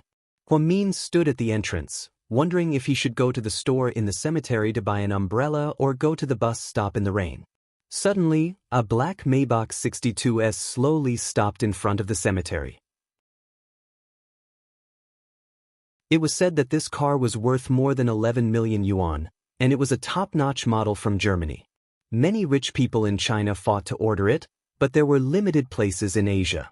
In the end, only 6 cars were imported from China. At that time, the news was quite sensational. Huamin could always hear the private gossip of a few young nurses in the OB/GYN clinic. So when she saw this car, Huamin couldn't help but take a second look. However, the person who got out of the car. Wait, why did he look so familiar? Qin Chu was wearing a black slim-fit suit with a small white flower on his chest. He looked like the perfect funeral procession. After he got out of the car, he slowly opened the black umbrella. Then he walked towards Huamin. You? Huamin didn't know what to say when she saw Qin Chu's outfit. She knew that he was dressed like this out of respect for Grandma. If I didn't come to pick you up, were you planning on going home in the rain? Qin Chu looked at Huamin and asked. Aren't you here now? Huamin paused for a moment before slowly speaking. Qin Chu was a bit helpless.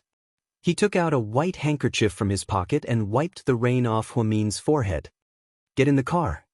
Huamin sat in the top-notch Maybach and looked at the handsome man in front of her who was acting as her chauffeur. At this moment, she felt like the person who saved the bank in her past life wasn't Hua Yanyan. It was her. Qin Chu, isn't your car too high profile? Huamin couldn't help but ask after holding it in for a long time. Sea City's first Maybach was so high profile that it would definitely attract a lot of attention. Was it really a good idea for him to attract hatred like this?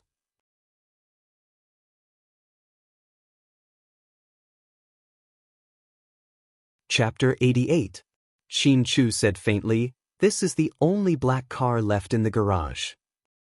Huamin was speechless again. Rich people could do whatever they wanted. Qin Chu drove all the way to Imperial Park.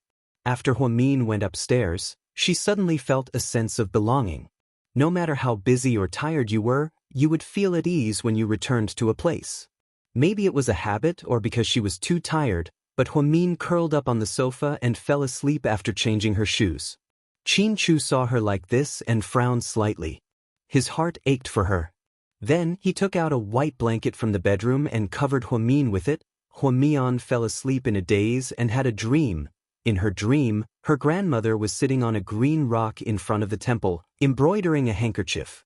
She heard that her grandmother was born into a rich family and her embroidery skills were excellent. Later on, her family fell apart and she had to wander around with her grandfather. Later on, her grandfather started from scratch and owned a small factory. He became busier and busier, and her grandmother was left to do some handicrafts at home. 25 years ago, before Huamin was born, her grandfather passed away from lung cancer. Old Madame Hua moved out and lived in the temple all year round, saying that she was praying for her grandfather. In the end, she was just an infatuated woman. Huamin and her grandmother had only met a few times, but because of that little bit of kinship, she still remembered it to this day. She dreamt that she slowly walked over, leaned on her grandmother's knee, and slowly fell asleep. The sunlight from the temple was exceptionally warm and enveloped her whole body. That kind of happiness was indescribable. When Huamin woke up, she saw a white blanket covering her body. It was made of bamboo charcoal fiber and was very smooth when it covered her body. Other than Qin Chu, she couldn't think of anyone else. She looked at her charged phone and saw that it was already 11:30 p.m. It seemed like she had slept for 3 to 4 hours. Huamin was a little hungry. She got up and yawned, then went upstairs to the sauna room on the second floor.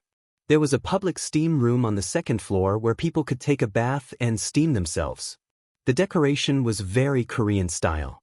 However, he had never used the Huamin because he felt that it was inconvenient because it was public. However, Qin Chu wasn't home today. She was alone at home, so she wanted to sweat it out and get rid of her fatigue. After she finished showering, she realized that she had forgotten to bring a towel. In desperation, Huamin had no choice but to grab a towel from the sauna room, wrap it around the key parts of his body, and then carefully walk out. When Huamin walked along the corridor to the bedroom, the door of the study magically opened. Qin Chu's sudden appearance left Huamin completely dumbfounded. Then, an even more melodramatic scene appeared. In her nervousness, she wanted to hug the towels tightly, but the two towels actually loosened. Slowly descending, Huamian shrieked and covered her face with her hands, not knowing what to do. This was because she heard a joke before. There was a bathhouse on fire, and many beautiful women ran out. Some covered their upper bodies, while others covered their lower bodies. Only one beauty calmly walked out and only covered her face. She proudly said that no one would know who she was like this. Then, Huamin really did just cover her face. Qin Chu was a little dumbfounded by her actions. Then, looking at her exposed body, Qin Chu gulped and tried his best to control a certain desire in his heart. There are only 2 of us in the room, so, is there really a need to cover your face? Qin Chu coughed and asked.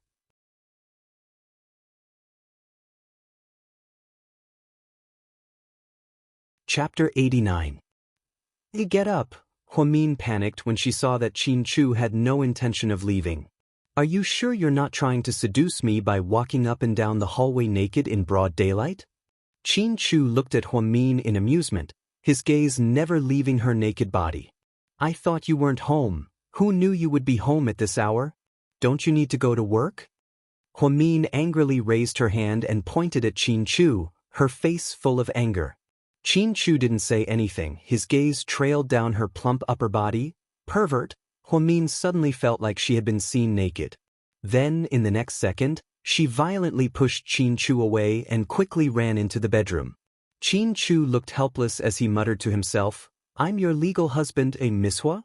In the bedroom, after Huamin changed, she refused to come out of the bedroom. She didn't even know how to face Qin Chu. What happened just now was so embarrassing. There was also that joke that made her cover her face. How stupid was she to be like that? There were only 2 people in the house. If she covered her face, her body would be seen, and she would be exposed. If Zhu Lingling knew about this, she would definitely say, "Oh my God, are you still the genius with an IQ of 130?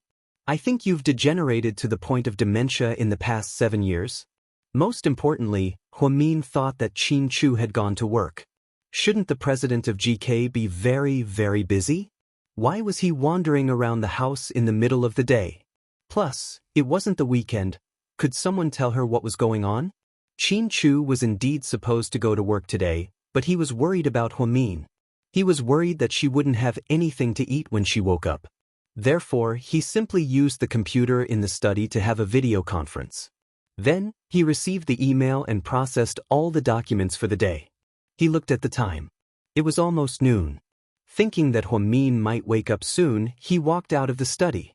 Yet, he didn't expect to see such an erotic scene. 7 years ago, they had indeed slept together, but they were young and ignorant at that time, so they did not have any good memories. Moreover, both of them were adults. They had been married for many days, but they had not slept together. Now that such a thing had happened, it was a lot more awkward. Of course, it was awkward for Huamin. Qin Chu, on the other hand, felt that this was a good thing. At least today, he found out that Huamin was actually so capable. Who would have thought that a seemingly thin and weak body would actually have protruding areas and perky areas? For a moment, he really wanted to rush over and push her under his body to bully her. However, he knew that it wasn't the right time yet. Doing so would inevitably scare her. Qin Chu waited in the living room for a long time, but Huamin did not come back. In his heart, he guessed that she was embarrassed. Therefore, he walked upstairs and knocked on the door. "Hey, are you planning on hiding in the bedroom forever? Leave, I'll go out if you leave. Even if I leave, it won't change the fact that I saw you naked." The corners of Qin Chu's lips curled up slightly. "Don't say any more." Huamin covered her cheeks. She felt as if her cheeks were on fire. "So, you're not planning on having dinner with me? Don't you have to go to work today?" Huamin asked helplessly through the door. "Yeah, so if you keep hiding there's no point, because I'll be home the whole day." "How can you be so despicable?" Huamin said angrily. "I think, if there were cameras in the bathroom, that would be despicable, right?" Qin Chu said slowly. Huamin was completely speechless. "Come out, let's go eat." "I'm not eating." "Fine, since you're so stubborn, then I'll have to call Wu Zhongxing and tell him that my wife is not going to work. From now on, she'll be hiding in the bedroom every day." After speaking, Qin Chu pretended to leave. As expected, Huamin immediately opened the door. "Hey, stop right there, who are you to interfere with my work? It's good that you're out. Let's go eat, I'm starving." After speaking, Qin Chu took the lead and went downstairs. Huamin was wearing a set of light yellow sportswear. Her hair was still wet, so it was carelessly loose. However, her getup made her look much younger. At first glance, one would think that she was a high school student. Inside the Maybach, when Qin Chu saw Huamin's getup, he stared at her for a few seconds. An imperceptible gentleness flashed across his eyes. "What are you looking at? Haven't you seen a pretty girl before?" Huamin turned her head away, purposely not looking at Qin Chu.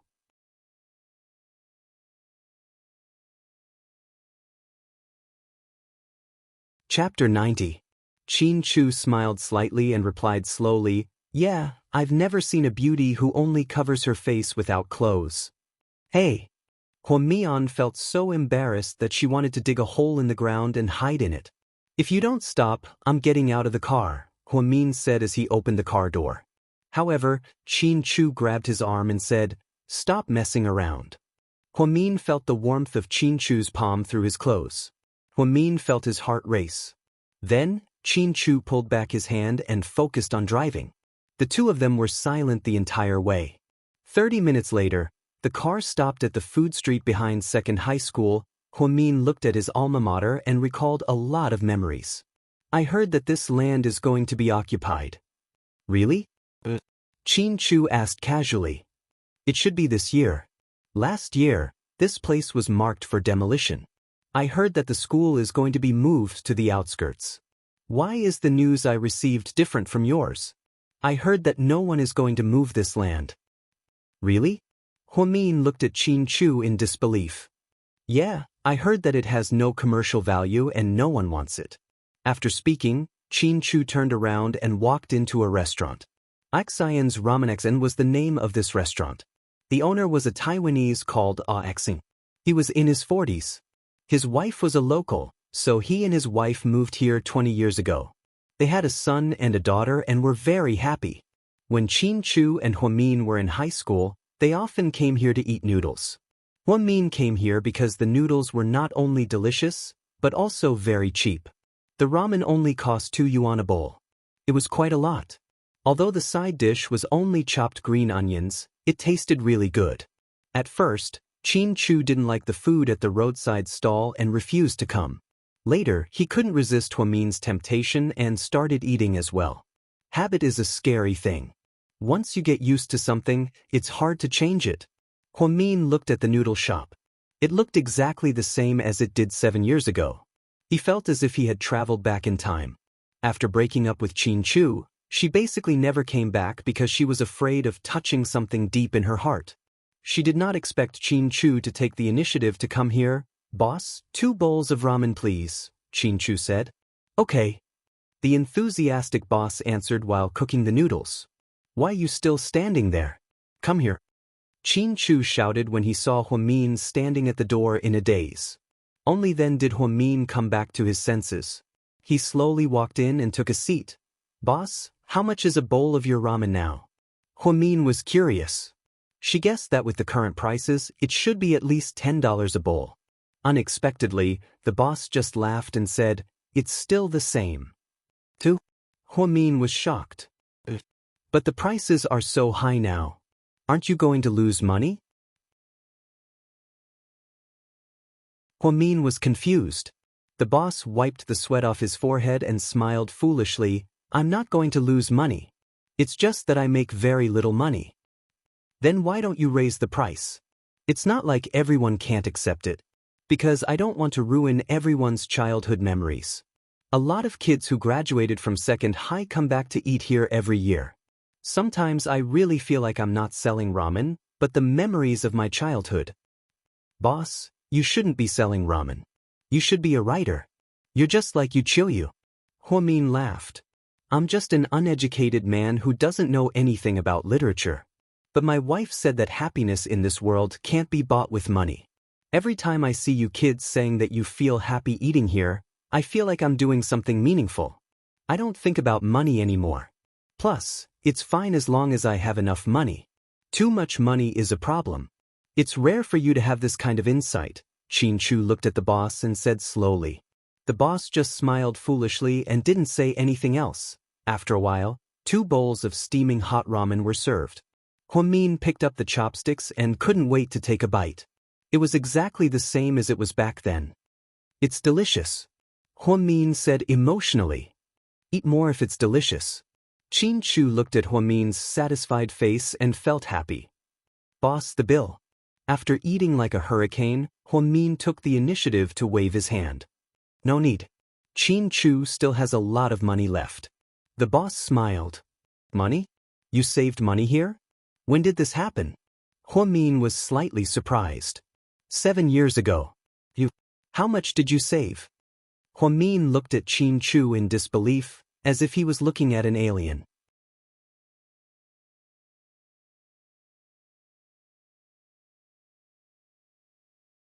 Chapter 91. 73,000 yuan. After hearing this answer, Huamin's mouth formed an O shape. Then, Xianxia continued, a bowl of noodles is 2 yuan. If we eat a bowl every day, that's 4 yuan for 2 people. That's 1,460 yuan a year. If we calculate it based on 50 years, that's exactly 73,000 yuan. So you're saying you saved up 50 years worth of noodles all at once? Huamin wanted to cry but had no tears. I just want to eat ramen with you for the rest of my life, that's all, Xianxia slowly said as he stared into Huamin's eyes. At this time, the noodle shop owner interrupted, so I promised this kid that if I'm old and can't make ramen anymore, I'll let my child inherit the noodle shop. I'll also help you remember the accounts clearly. You don't have to worry about us not giving you the noodles after taking your money. Huamin quickly explained, Boss, that's not what I meant. I just think, this is too weird. I don't think so. Xianxia had an innocent look on his face. Okay, pretend I didn't say anything. When they walked out of the noodle shop, Huamin still hadn't calmed down. If a man was willing to eat ramen with you for the rest of his life, did that mean he was willing to be with you for the rest of his life? Would it? Would she and Xianxia be like this for the rest of their lives? She didn't dare to think about it, nor did she dare to hope. You're so lost in thought. It must have something to do with me. Xianxia looked at Huamin as he drove. Huamin rolled his eyes at him. Can you be any more arrogant? President Qin? Did I say something wrong? In order to cover his tracks, Huamin immediately changed the topic. Speaking of which, the taste of this ramen shop hasn't changed at all. It's been 7 years. I don't know how he did it, but the price hasn't changed either. What a nice seller. So, you're changing the subject, which means that I was right? You're really... Seeing that Xianxia didn't give up, Huamin was speechless. Don't think that you can read my mind. Even twins can't guess each other's thoughts all the time, Huamin said as he turned his head away and ignored Xianxia. Xianxia only raised the corner of his mouth slightly and didn't say anything else. According to Huamin's request, Xianxia drove directly to the first hospital. Huamin bought some dinner for Zhixing. Jingji was recovering well after the surgery. During the day, his mother would come to take care of him.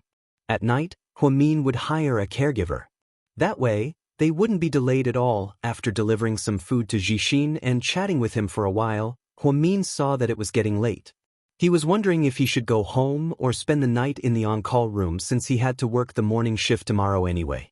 Zhu Lingling's call came in at this time. She asked her to have dinner together.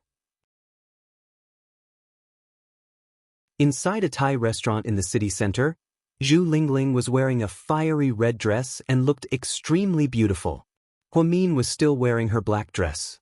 Mian, over here. You're early. Huamin chuckled. If I didn't come, I wouldn't have been able to get a table.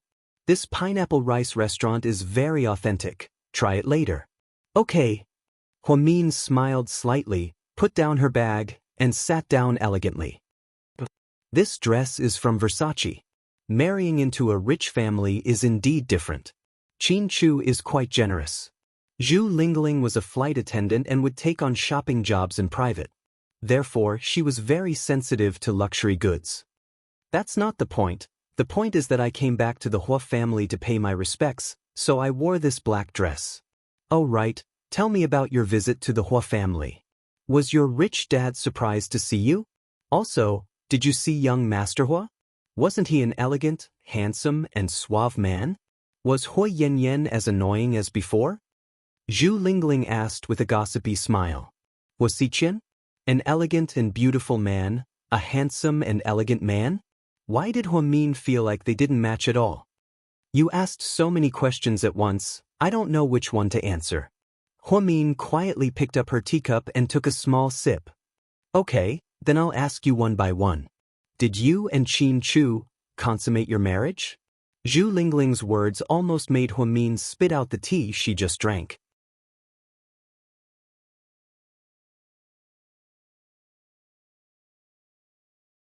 Chapter 92. What's with your reaction? Don't tell me you guys haven't done it yet? Zhu Lingling looked surprised. Of course not, we're sleeping in separate rooms. No way? Sleeping in separate rooms? Then what's the point of getting a marriage certificate? Zhu Lingling looked at him with disdain. Just because we're married doesn't mean we have to sleep together. Plus, I only agreed because of Zhixin's surgery. But you guys are already husband and wife, that's a fact. Huamin remained silent with a melancholy look on his face. She never thought that things would turn out like this, so she didn't know how to get along with Qin Chu anymore. Okay, let's not talk about those depressing things. What do you think of my new boyfriend? Zhu Lingling turned on her phone and showed Huamin an intimate photo of her and her boyfriend. Will this one last for more than 3 months? Huamin looked worried. This one is rich and talented, I don't think it'll be a problem. I'm going with the goal of getting married. He's a financial genius, I'm serious this time, girl. Hearing Zhu Lingling's confident words, Huamin still felt unsure. You tell me you're serious every time, but it never lasts for more than 3 months. I can't help it, it's not true love. Zhu Lingling rested her chin on her hands and smiled. Okay, did you order? I'm starving. Huamin smiled. I ordered, you're paying the bill today. You're married into a rich family, so I have to rip you off today. Zhu Lingling naughtily stuck out her tongue. Huamin patted his chest. Leave it to me, no problem. Rich people are indeed different. Here's a toast to you, Mr. Rich. I wish you a happy marriage. Let's change the blessing. I don't think this one is reliable. Huamin looked conflicted. Who cares? I'm telling you, Mian, we only live for a few decades. Don't be so hesitant. If you're always afraid, you won't be able to achieve anything in the end. Don't wait until you're old and regret what you didn't do. In my opinion, the relationship between you and Qin Chu is simple. You love him and he still loves you. Just be together and put everything else aside. Hearing this, Huamian smiled bitterly. Lingling, things aren't as simple as you make them out to be. There are some things that you won't be able to empathize with, and you won't be able to understand my difficulties. All right, let's not talk about anything else. It wasn't easy for us to have a meal together, so let's be happy. After speaking, the two women raised their glasses. The meal cost more than 700 yuan. It was indeed a little extravagant. However, after Huamin paid the bill, Zhu Lingling stuffed a big red packet into her hand. Huamin froze. What's the meaning of this? It's a gift for you. Huamin didn't know whether to laugh or cry. Sis, I'm not married yet. But you've already gotten your marriage certificate. You have to be polite. Fine, you win. Huamin had no choice but to accept Zhu Lingling's red packet. It was at least 5,000 yuan. All these years, if there was one thing that made her happy, it was her best friend, Zhu Lingling. She was always by her side when she was in trouble. She never left her side.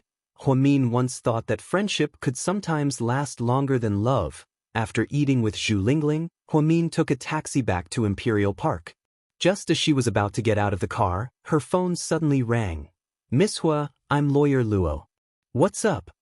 Huamin's expression immediately darkened when she heard that it was Lawyer Luo. Miss Hua, I'm calling to tell you that you don't have to go through the trouble of suing me in court. You're going to settle this privately with a price again, aren't you? Huamin sneered. No, something happened to my client. What? Huamin thought that she heard wrong, so she repeated herself.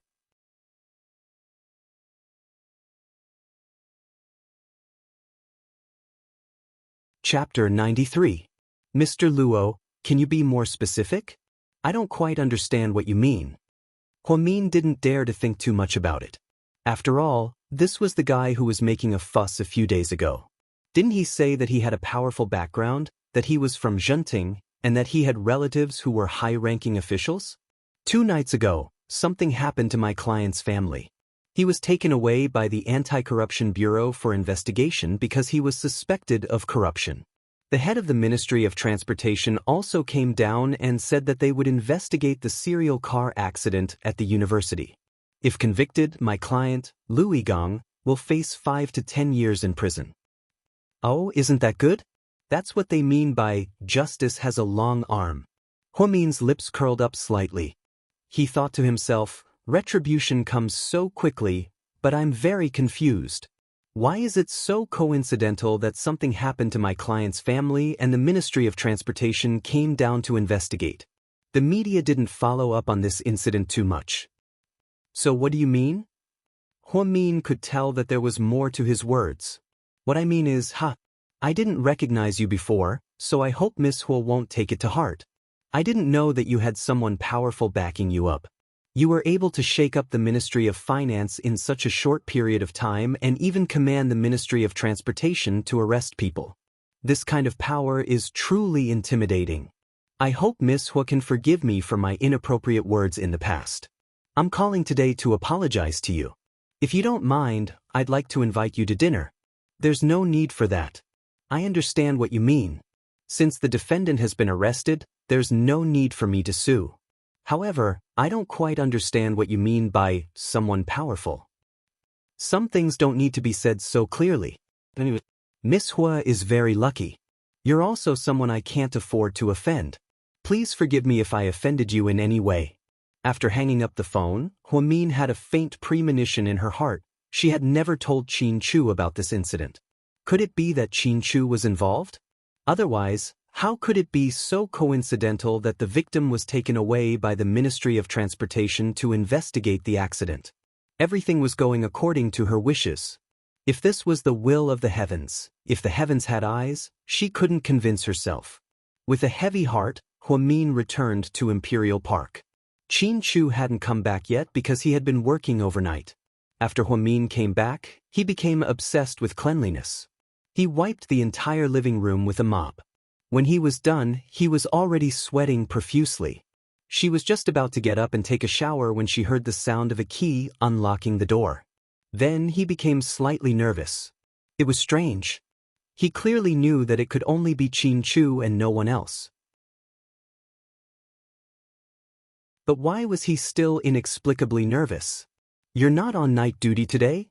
She didn't know when it started, but Qin Chu seemed to remember Huamin's shift schedule better than she did. No, I just had dinner with Lingling and came back. Qin Chu nodded and didn't say anything. He looked a little tired. He took off his coat and went upstairs to the bedroom. Did you have dinner? I did. Qin Chu stopped and turned around to look at Huamin. Oh. Huamin was a little distracted. Do you have something to say to me? Seeing Huamin's worried expression, Qin Chu raised his eyebrows and asked. Yes. Okay, go ahead. Qin Chu turned around and walked back down the stairs. He sat down on the sofa. About my brother's car accident. Do you know the person who caused it? Huamin looked at Qin Chu's expression and asked tentatively. Mian, don't test me. Just ask me what you want to ask. You know how well I know you. Qin Chu stared into Huamian's eyes, word by word, as if he was trying to see through her.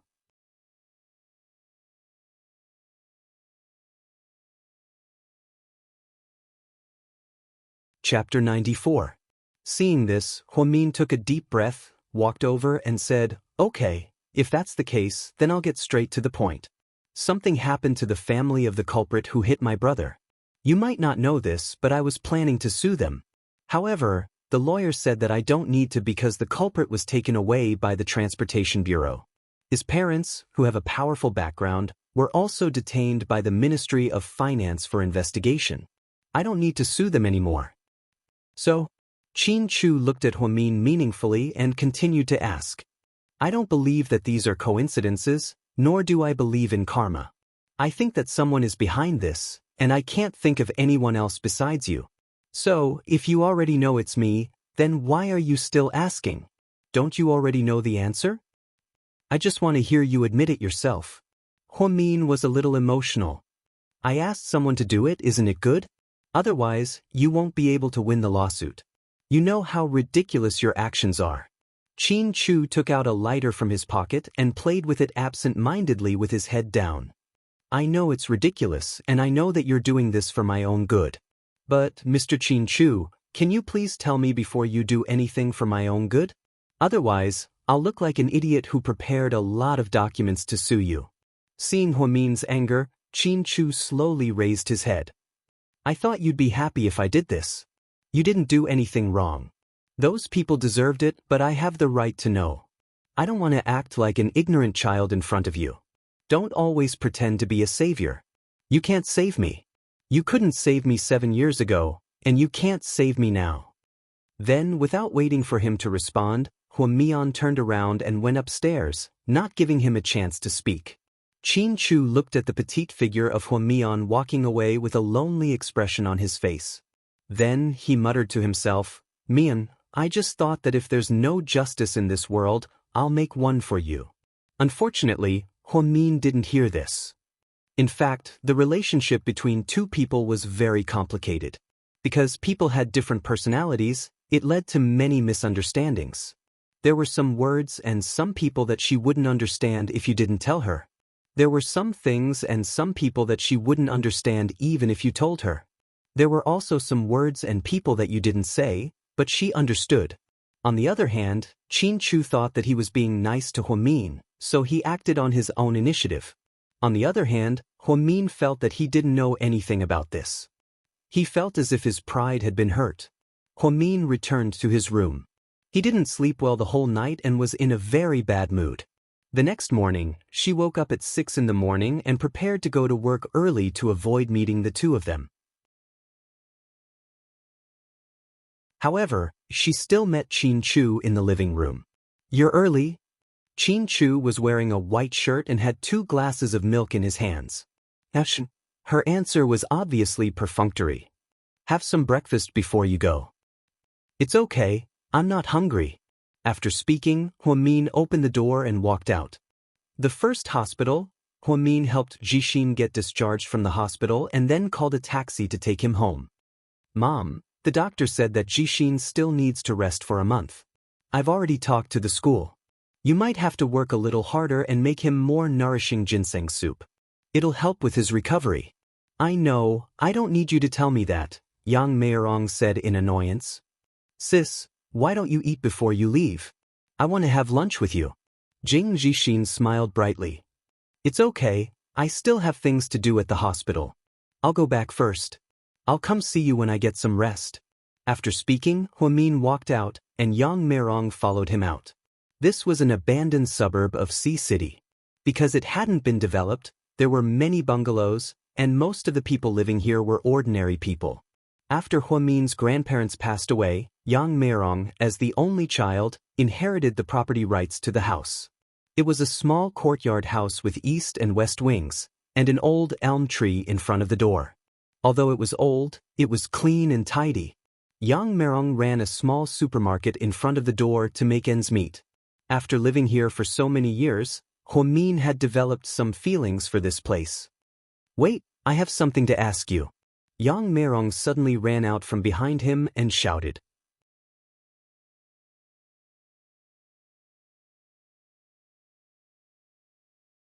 Chapter 95. Huamin turned around and saw her mother running after her. "Mom, what's up? Did that bastard say anything when you went?" Yang Meirong asked with a dark expression. Huamin immediately realized who her mother was talking about, so she quietly replied, "He asked me if I've been doing well all these years." "Bullshit, if I was doing well, why would I open a small supermarket in this godforsaken place? That heartless bastard." Yang Meirong's face was filled with anger. Huamin also remained silent. "I mean, didn't he ask you to work at the whole corporation or something?